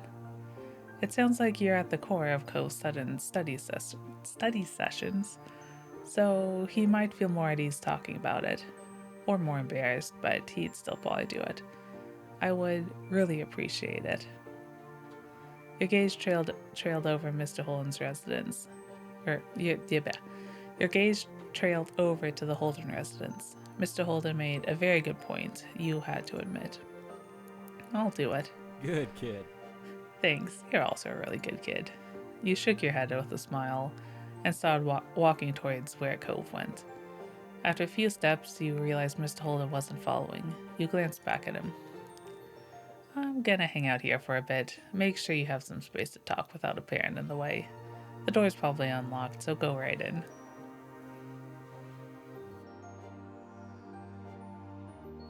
Okay.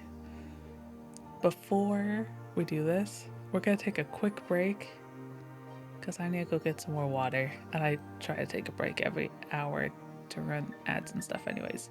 So we're gonna take a quick break and then come back and see where this is going. So yeah, be right back.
All right, I'm back.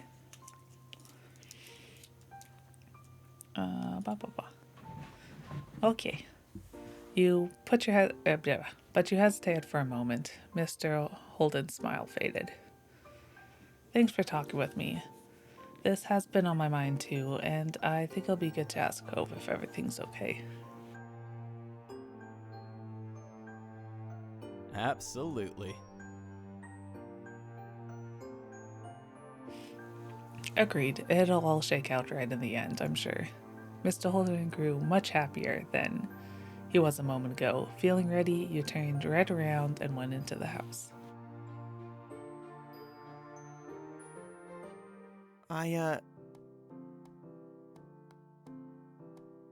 Hey, Cove was sitting on the couch with his aforementioned laptop open. He peeked up at you with a puzzled look and then melted into a smile. I thought you were my dad. Did you forget something? Hope you're not too disappointed, just me instead of your dad. Let's do that. Let's just joke around. I hope you're not too disappointed, just me instead of your dad. As your teasing words sank in, you watched a smirk grow across his face. You crossed your arms and grinned. No way. Why are you here?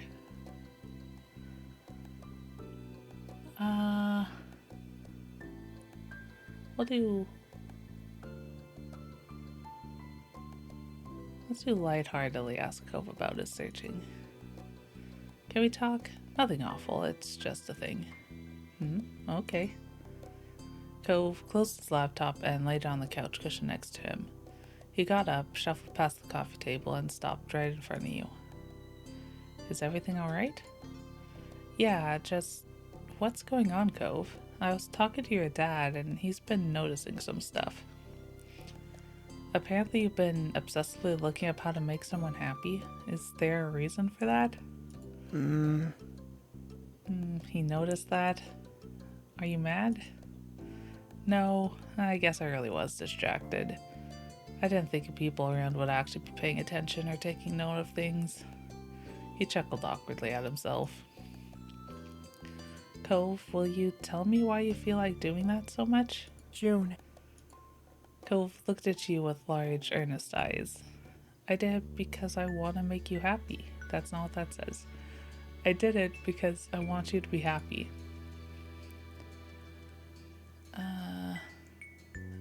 You already make me happy. You already make me happy. The words flew out of you without a second thought. Cove's face instantly started to turn red and his mouth twitched. Thank you. Another laugh squeaked out of him. Now he was completely frazzled on what to say. His gaze fell to the floor and he defaulted to rubbing at his arms. Sorry. I wasn't trying to make you or Dad concerned. I didn't want to upset anyone. Sorry. Don't worry, no one's upset. Cove took a deep breath. You could see his expression lighten, but he still was lost in thought. What made you start doing all this now, of all times? I don't know. With a deep frown, Cove looked back at you and repeated the phrase. Each time the inflection was different. Like he intended to say something different, but was coming up with the same non-reply. I don't know anything. You ran a hand through his hair, trying to understand his own motivations. I guess, maybe with everything that's been happening and everything that's coming soon, it just kind of hit me that we're neighbors. A quick snore of air came out of your nose from his conclusion. Yeah? I mean, you've lived right across the street from me for 10 years. The only other kid who grew up in this whole neighborhood is your older sister. His weak smile bent. And then there's our parents. They sure were putting in the effort for the two of us to get to know each other. Cove shook his head with a laugh. His gaze was far away as he nostalgically reflected on the history you had. Basically, everything in our lives was set up for us to be together. It was always effortless. And why not? It practically went without saying that we'd be around each other, but it won't be like that forever.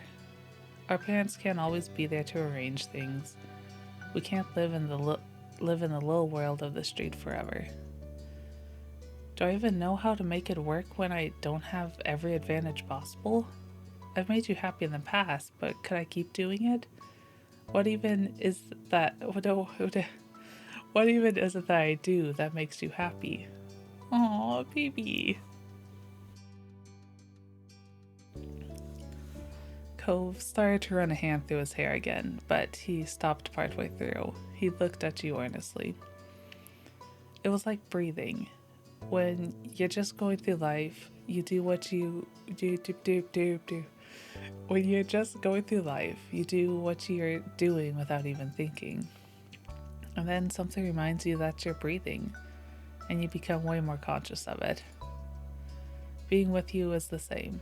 I do what I normally do without pondering deeply on it, but now all this stuff made me start thinking about it.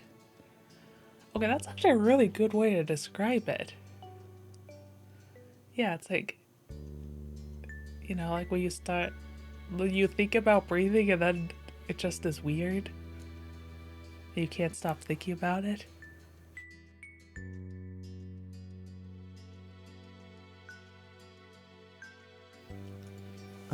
Then I couldn't stop thinking about it. Yeah, I just said that. Cove sighed and stood up straighter.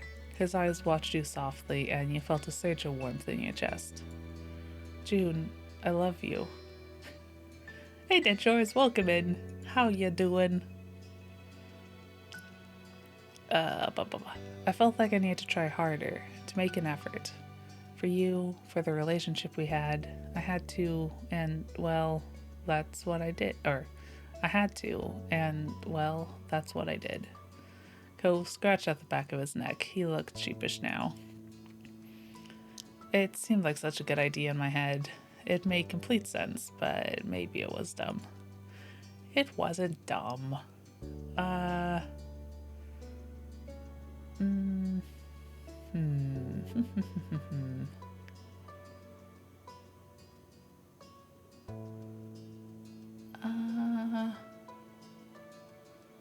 Let's go with...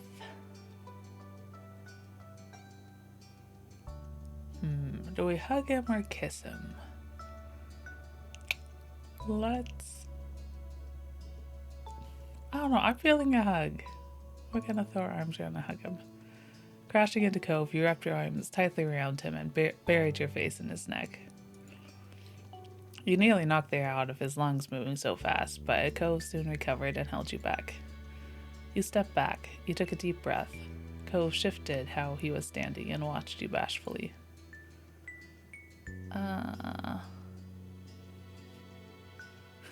You're a big moron. Oh, these are all good answers.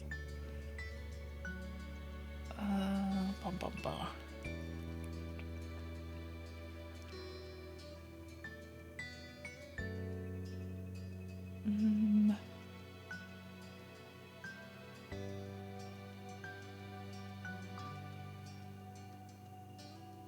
I don't know. I think I love you too is probably the most all-inclusive answer. Yeah, we'll go with that. Smiling softly, you reached over to brush your fingers against Cove's hand. He turned his hand to wrap around your fingers and gave it a squeeze before releasing it. Of course you make me happy. I care about you so much and I'm always thinking about you. You don't have to do even more. What I should be doing is thanking you for everything you do, so thank you. There was a pause where neither of you were certain who was going to speak next. Cove sniffled. Wow. Thank you, June. Thanks for looking out for me, even when I can't read. Even when I didn't even notice I was doing something worth checking on. You're amazing. Aww. You're welcome. After your conversation with Mr. Holden, you really weren't sure what to expect. You breathed a happy sigh of relief now that things were a million times better. Cove chuckled. Now that everything was out in the open, his words were lighter. I gotta thank my dad, too. I can always count on him to be around.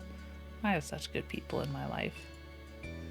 You smiled softly. Cove withdrew a bit, looking shy. Can I still show up tomorrow and invite you on the last surprise outing? That'd be just fine. I'm looking forward to it.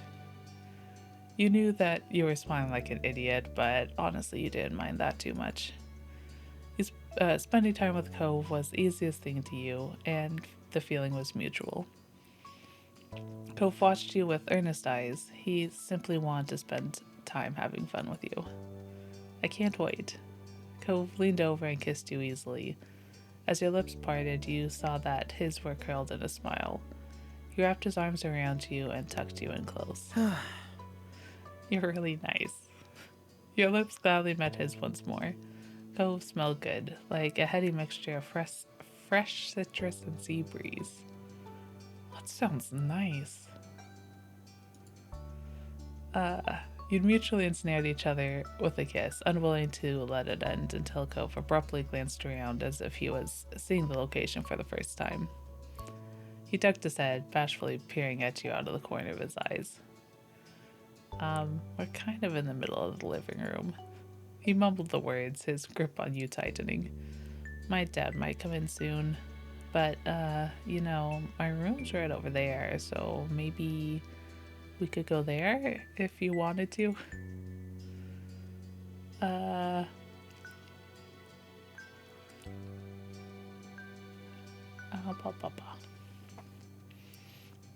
You seized his hand and led the way. Yeah, let's do it. You seized his hand and led the way. You didn't waste a second taking hold of your boyfriend. There was no time to lose as far as you were concerned. Cove staggered, the force of your sudden tug nearly keeling him over, but he managed to catch his balance. He hurried down the hall along with you, clinging desperately to your hand. You were the one who opened the door as you both pushed through as one. Cove smoothly closed the door after him using the heel of his foot, not allowing his hand or attention to be diverted from you even for a moment. He took you into his arms fully, holding you close to his chest. You inhaled another waft of his invigorating fragrance as you stared into his open, eager eyes. What do we do?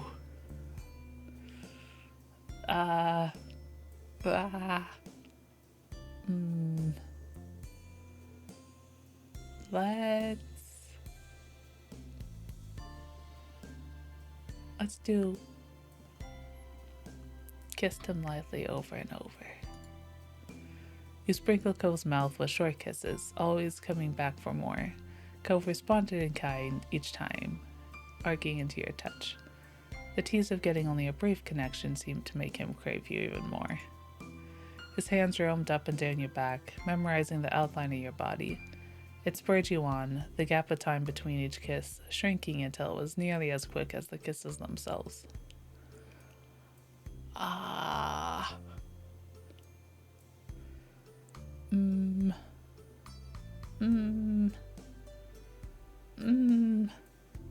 So many options.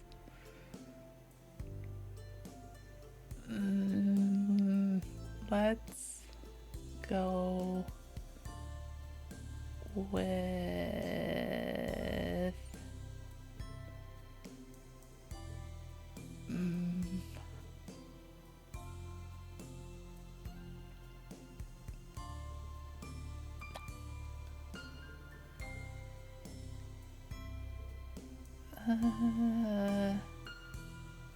decisions. We'll do this one.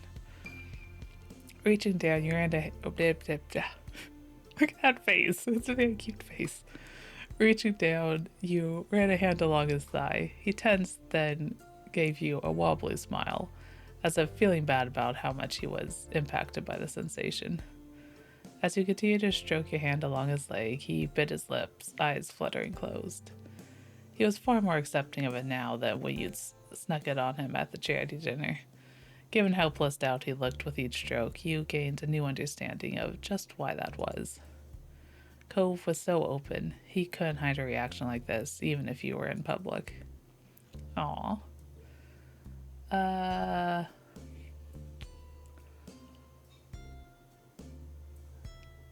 Let's compliment him. You're stupid and beautiful.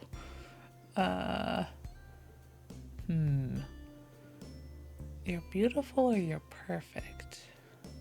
I'll go with beautiful. Breathtaking. Cove sputtered while covering his face with a hand. From between his fingers, you caught his eyes closing as you spoke.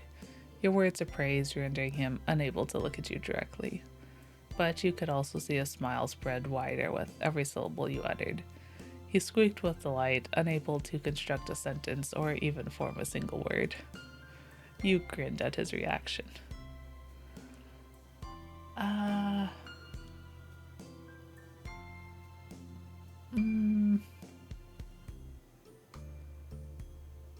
want to nibble at his neck. You peppered his neck with kisses and tiny bites in equal measure. Your teeth grazed against his skin, pressing hard enough to make him shiver, then compensating with a soft kiss. Cove sighed dreamily, letting himself get lost in the moment. He instinctively pressed his body up against yours, well, full of yearning for you. Aww. Okay. You released Cove from your embrace so that you could trail a hand down his shirt. Your fingertips glided down the soft knit of his cotton t-shirt. Reaching the hem situated above the pants, you toyed with the fabric to give Cove some warning about your next move. He made no attempt to stop you or get away, so you slipped a hand beneath his top, your palm grazing over his stomach. Cove's breath came out faster in hard pants. He brought his forehead to rest against yours. You felt each hot puff of breath tickle your face. He moved your hand upwards, reaching his pecs. Cove gripped your shirt in his fist, twisting and pulling it as you touched him.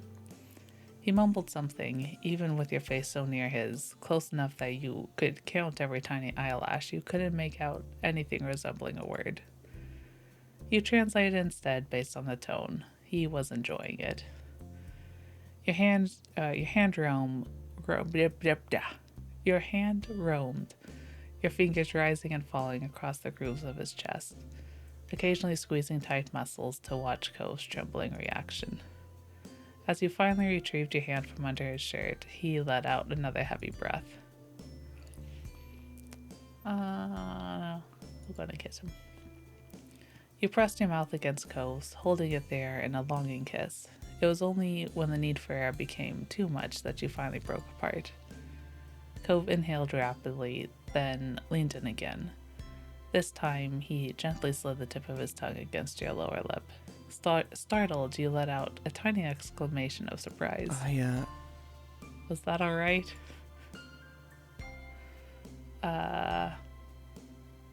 Yes. Cove edged closer to you as he brought his mouth back to yours. His lips parted, guiding yours, and you met again in a deeper kiss. Your head tilted to different angles as you explored more of him. Cove enveloped you in his arms completely, strapping across your torso and back in order to bring you in close for a kiss. Aw, you get that smile, so cute. He held you tight for the duration of the long kiss. When your mouths finally broke apart, Cove leant over to rest his cheek on your shoulder. He let out a happy sigh, his chest falling against yours on the exhale. Cove was still, and you got the impression that your boyfriend was content to stop there for the night. You were fine with that, cozy in his embrace. Your breathing, which had grown fast and almost frantic, calmed down to its usual steady pace.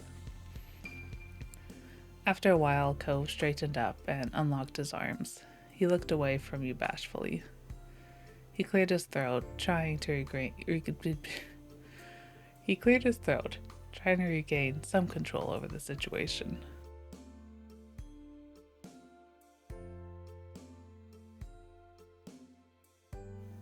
I wish you could stay, but it's getting late.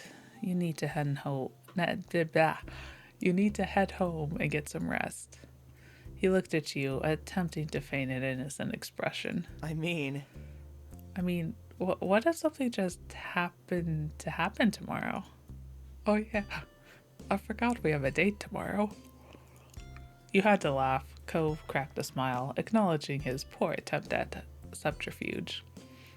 How about I walk you back? I can manage crossing the road by myself. You stay here and get your own rest. Then let me walk you to the door at least. All right. You silently headed back into the living room together, comfortable with each other's presence.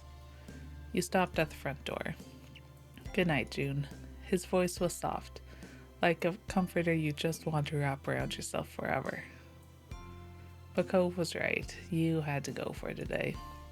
Good night, Cove. With that, you opened the door and stepped outside. When you walked out in the street, you noticed that Mr. Holden was still standing out there. He looked up at the sound of the door closing behind you, his phone in hand, and he smiled as he sized up the situation. Oh?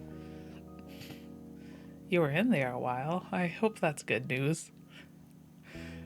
Okay, this is slightly awkward. I kind of forgot Cove's dad was just like standing outside, waiting for us to finish talking.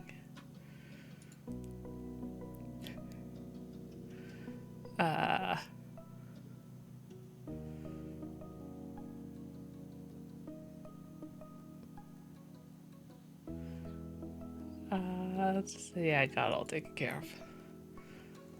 Great, glad to hear it. Everything truly resolved. You exchanged goodnight wishes with Mr. Holden before continuing the very brief trip home. Not wishing to disturb anyone, you quietly snuck inside and gently pushed the door closed behind you. As it clicked into place with a minimum of fuss, you let out a sigh. Your mind buzzed as you climbed the steps up to your room. Cove had done so much just to make you happy, and you knew he'd be back tomorrow with another big surprise.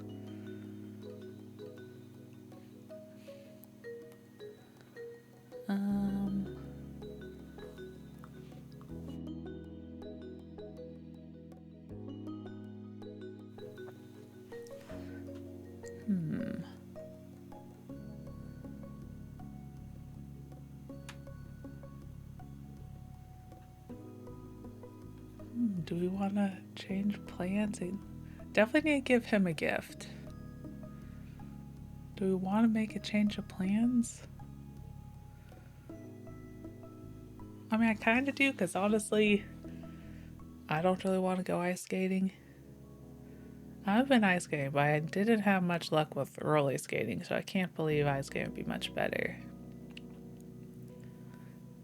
But at the same time, he went out of his way to plan it, so I kind of don't know.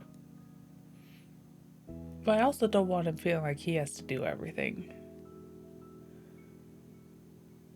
So maybe we're gonna thank him with a gift and surprise him with a change of plans.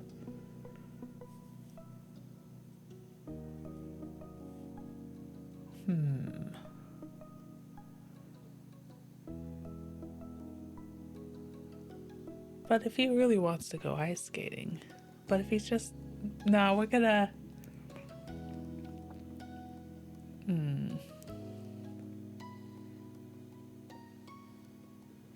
I don't know.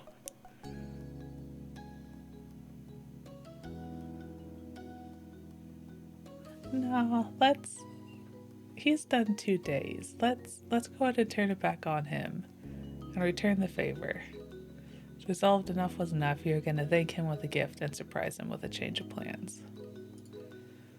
Cove had brought you 2 gifts already, and odds are a third was coming. It was time to turn the tables and have something ready to give him. At this hour, that was easier said than done. Most doors were long closed, and Cove would be here bright and early to surprise you tomorrow morning.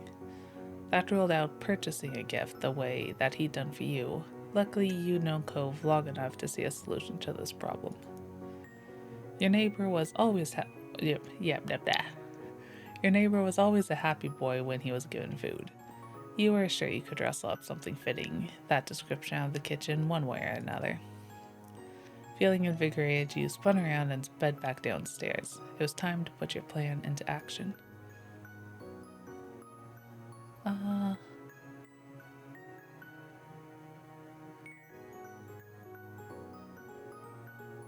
You're a great chef. You could make something you love. I'd say you're a decent cook. You could make something he loved. Yeah. You sized up your options. With an early start, you'd be able to pull together something simple in the morning. If you want to go for something more elaborate and time-consuming, you need to do it right now.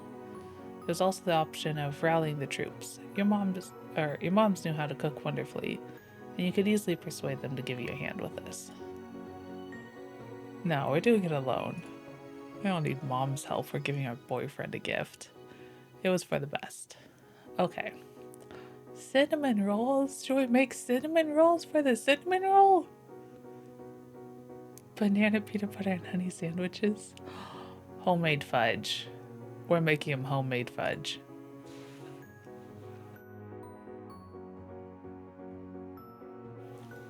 Just earlier this summer, you'd bought him some.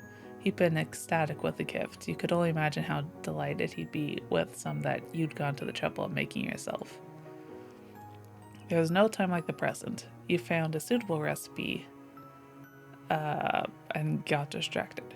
You found a suitable recipe and started pulling ingredients out, ready to be measured.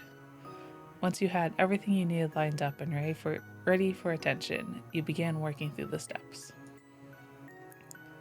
You poured the ingredients into a saucepan and mixed it together over high heat, watching the color darken into a golden brown as the sugar caramelized.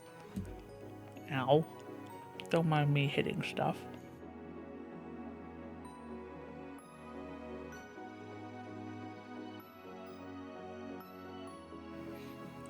I just realized my mom makes 2 types of fudge every year for Christmas. But I don't think I actually know how to make fudge. I've basically just been roped in for stirring stuff. I don't actually know exactly how it's made. Soon the kitchen was full of sweet smells as heat joined the ingredients into one.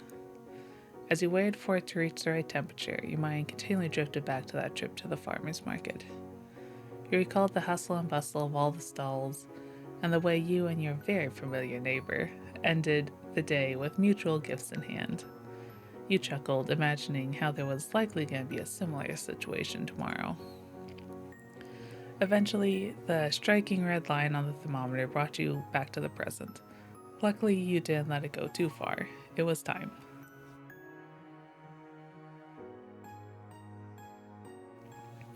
The cast iron saucepan was heavier than you expected now that it was full of rich, molten goodness, but you managed to carefully pull it out and prepare it to set overnight. You dusted off your hands, satisfied with the job well done. With your mission accomplished, you headed back up to your room. You took the steps lightly, feeling buoyed by your imagination wow, that's not what that says. As you imagined how happy Cove would be with your unexpected gift.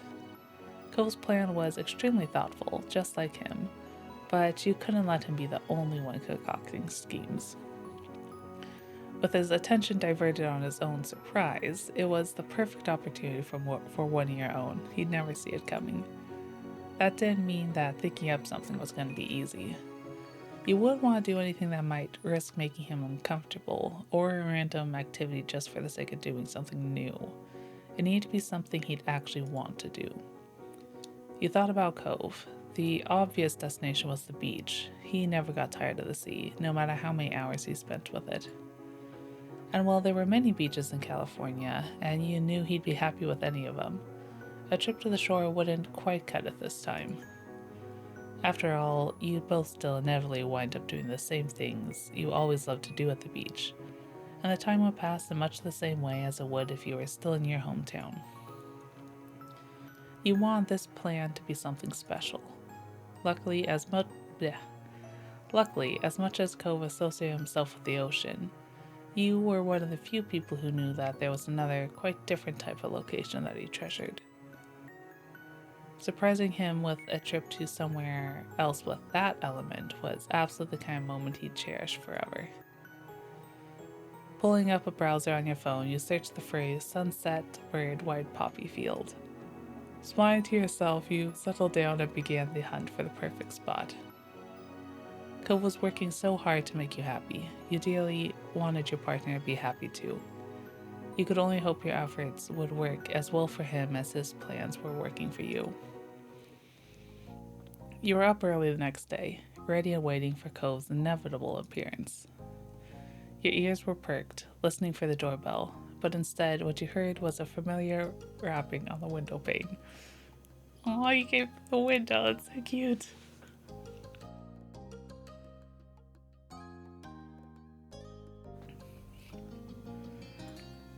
There was no need to look to know who that was. Only one visitor used your window as his personal entryway. Getting up, you headed over to let him in. You gazed into your neighbor's face as you unfastened the window, opening it wide. He smiled at you, still crouched on the window ledge. Tired of using the front door already? I like that. Cove's laugh was as airy. I can't talk. Cove's laugh was as airy as the cotton candy sold on the boardwalk. That's a very cute way to say that. He was in good spirits. Surprise! I'm really keeping you on toes. What will I do next? He waggled his eyebrows at the joke as you stepped back to let him enter the room. Today, he clambered through with extra difficulty thanks to the object he was clutching securely. You guessed it was another gift. I'm going to wait for him to bring it up. Sure, he'd known that you'd seen it and had probably reached your own conclusions, but he worked hard on his surprises. You want to play along. Cove smiled sheepishly as he held out the present to you. With a bit of flair, With a bit of flair, Cove clicked together two mugs like he was giving a toast. Both cups were stamped with the Sunset Bird Town symbol.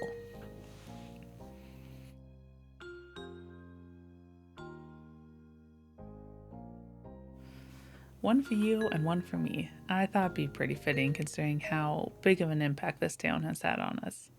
Okay, that's really cute.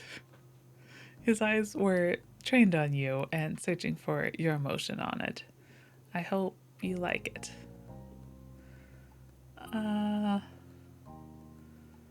We'll kiss him. In no time at all, you closed the distance between you and brought your lips to his. Though startled, Cove happily returned the kiss while still holding your present carefully.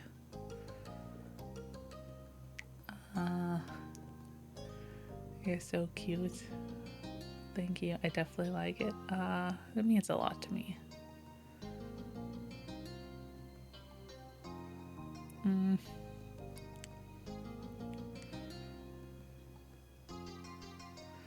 I don't know which one to do. We'll do this. Means a lot to me.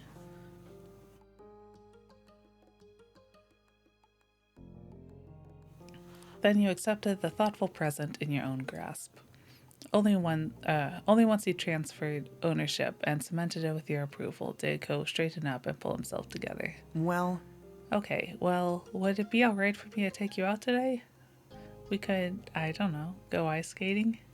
He smirked, already anticipating that you'd say yes.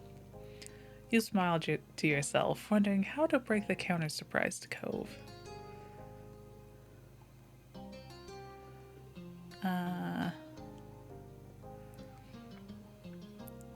Let's do...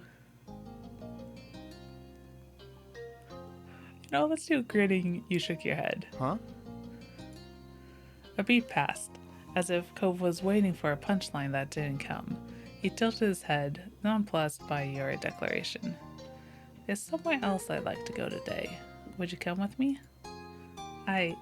His mouth hung open, and the rest of what he was trying to say disappeared into thin air. The shock hadn't even started to wear off, but he found one more word. Okay. You were thrilled to have him on board. Now the two of you could focus on putting the plan into action. The first part is already here. You can have it now. What? Really? It was amazing how surprised he was. Cove had spent 3 days raining gifts and special trips on you, but he hadn't at all counted on you doing something in return. What is it? Stay here for a sec and I'll show you. Okay. He watched you expectantly as you turned around and headed downstairs. You reached where the homemade fudge was waiting and collected the prize. As you flipped back around to your room, gift in hand, there was a smile playing across your face. Cove was patiently waiting where you left him, tapping his fingers against the side of his pants.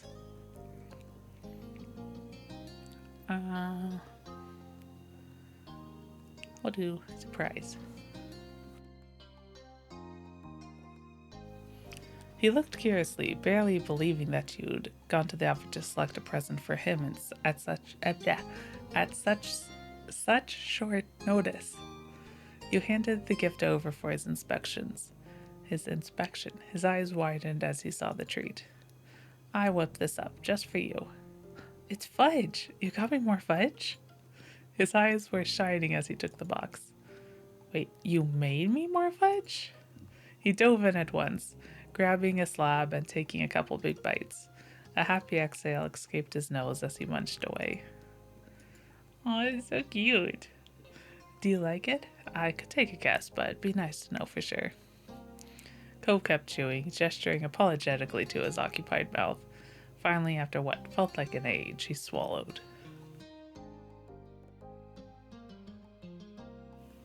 It's amazing. It's even better than the fudge from the farmer's market. Your mom is right. You really do spoil me.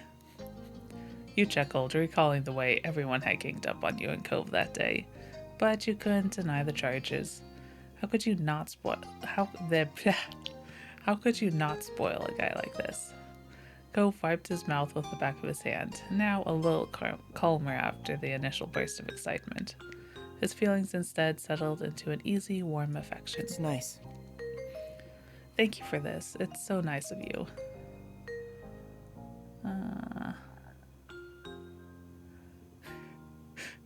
Do me a favor, don't eat so fast I'll choke. I would give anything for you, Cove. He chuckled shyly, tucking his head into his shoulder self-consciously. You don't have to give anything, though. I'm already yours. Aww. Your face got significantly hotter after that blunt statement. Even though you certainly hadn't forgotten he was your boyfriend, the way he said it left you speechless.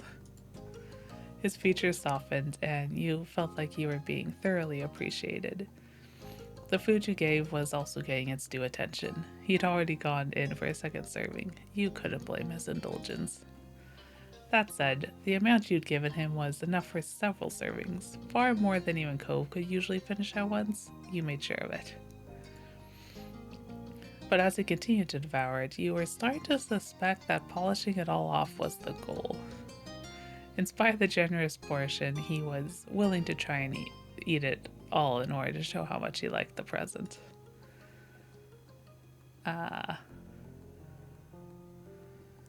Maybe this was a bad idea after all. It's okay to save some for later. We'll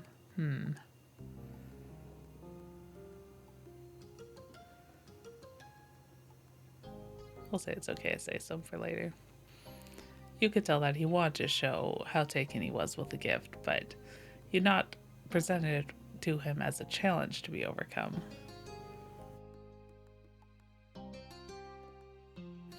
Cove finished his current bite and let out a satisfied sigh. Alright, I'll stop for now. There's other stuff to do, and I can have more later. You smiled at him, relieved that your gift could be enjoyed and not just inhaled. But once Cove had consumed as much as he could manage for the time being, you packed the rest back for later. It was time to direct him to the next part of the surprise. I'll need you to drive the way still. You can follow my directions. Right. He accepted easily, going along with your mystery plan without resistance. That was a relief. He was definitely curious, and you weren't going to let his hopes down. No time was wasted as you left your house, immediately after establishing the new surprise plan. You hurried out into the streets and practically jumped into the car. Cove tottering behind you at your heels like a faithful hound. Your excitement was obviously rubbing off on him. Cove dutifully followed your guidance. Cove dutifully followed your guidance. You did your best to keep the destination secret for as long as possible, giving him directions only as necessary. When you finally came to a stop, it was in a parking lot out in the middle of nowhere. You confidently unclipped your seatbelt while Cove looked around bemused. Here we are? He looked at you for confirmation. You were happy to provide it. We're here. At that, the two of you got out of the car. Cove turned to you, evidently still baffled, but optimistic for what could be coming. So? What now?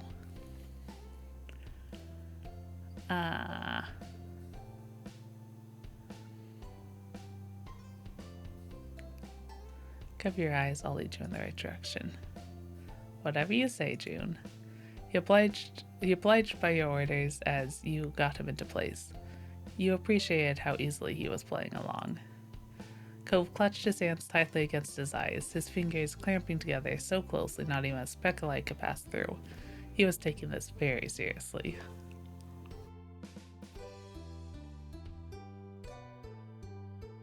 He let you direct him along the way, obediently following your instructions. Eventually, you'd reach the edge of the parking lot. The crunch of gravel underfoot came to an end, replaced by a dirt path. You saw a flicker of recognition on Cove's face as the terrain changed, but he didn't question where you were heading. You simply continued to make your way forward together as best as you could. The dirt made way to grass. You spotted a lonely white flower. It was the first, you were sure, of many to come. Like floral signposts, they popped up infrequently as you kept moving, determined to bring Cove to the destination you'd uncovered online. Your body was thumping with emotion now that you were getting close to your goal. Nerves and excitement fought for control as you approached your destination. As it came into view, thrill easily went out. It was perfect. You positioned yourself behind Cove so that the full reveal would be the first thing you saw, completely unobstructed. Taking a deep breath, you prepared for the culmination of your surprise. You can look now. Not wanting to wait a moment longer, Cove dropped his hands from his face. Oh, it's so pretty! I know it's simple, but so pretty. Oh, that looks nice. Spanning in front of the two of you was a wide open field, densely carpeted with white poppies in full bloom.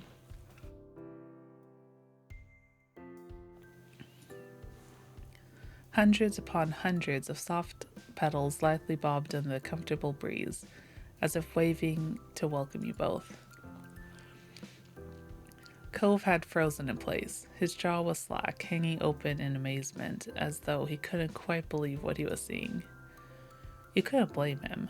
The dissonance between the unassuming parking lot, mundane and man-made, to the bounty of nature which you'd brought him to was startling in itself. And other than the hill behind your house, you'd not encounter this flower in the wild.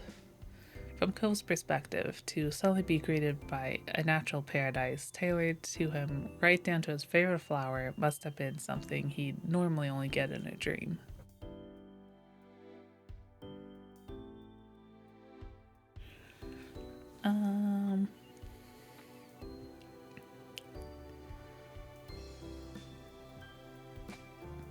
Let's do... Leaning against his back, you wrapped your arms around his front. You laid your head against his. Cove blinked, slowly and repeatedly, as he took in the expansive flora laid before him. Tears began to form, clutching onto his eyelashes and clumping them together. He lifted his gaping mouth into a wobbly, open-mouthed smile that teetered between joy and disbelief. Oh my... He was too choked up to string the three simple, familiar words together. You'd left him speechless. Cove twisted in your arms to face you. Beaming, he leaned forward to kiss you. You were glad to return the kiss, pressed into him and wrapping your arms around his neck to keep him close. He might not yet have been able to put his feelings into words, but you could feel his joy and gratitude all the same. When you parted, Cove still wore that brilliant smile. Aww. Your hand lifted up to his face to caress his cheek. Finally, Cove regained some of his composure. He opened his mouth to attempt speech once more. See, are you really so confused why I want to do so much for you when you go and... To finish the thought, he waved his hand at the beautiful fields you had found just for him. His voice, which had been bright, dimmed to a soft murmur when he followed up on the question. Nobody else in the entire world would do this for me. Nobody. And no one makes me feel the way you do. Aww. His words were as faint as the rustling of the poppy's petals in the wind. Some of the tears had escaped from his lashes and down to his cheeks, the damp skin glittering in the sunlight. He reached out to hold his face once more and stroked them away.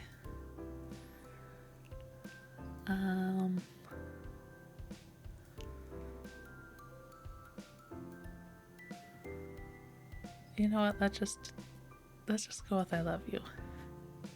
I love you. You chuckled at his immediate return of the sentiment. So, can we look at the flowers together? His voice was still soft, as though speaking too loudly might shatter the magic.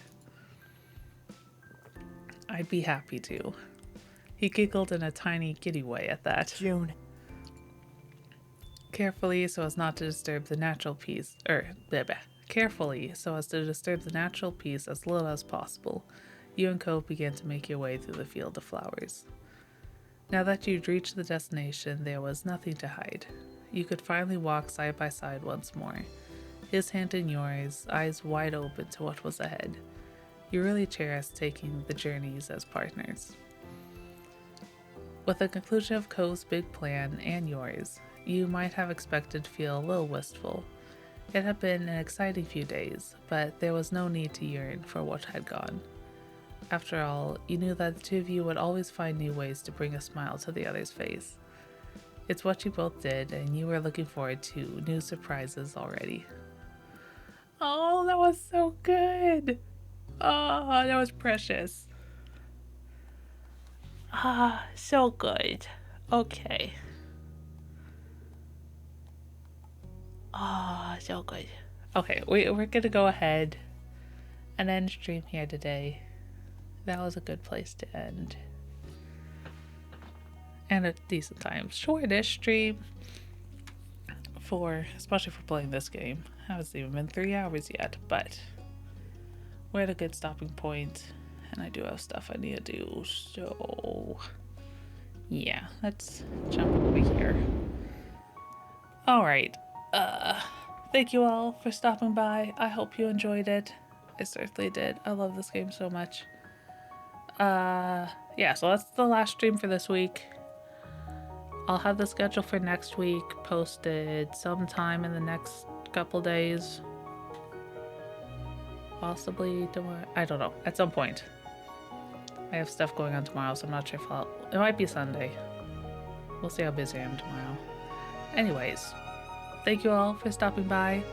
I hope you have a great rest of your day, great weekend, and a great however long until I see you again. Until next time, bye-bye.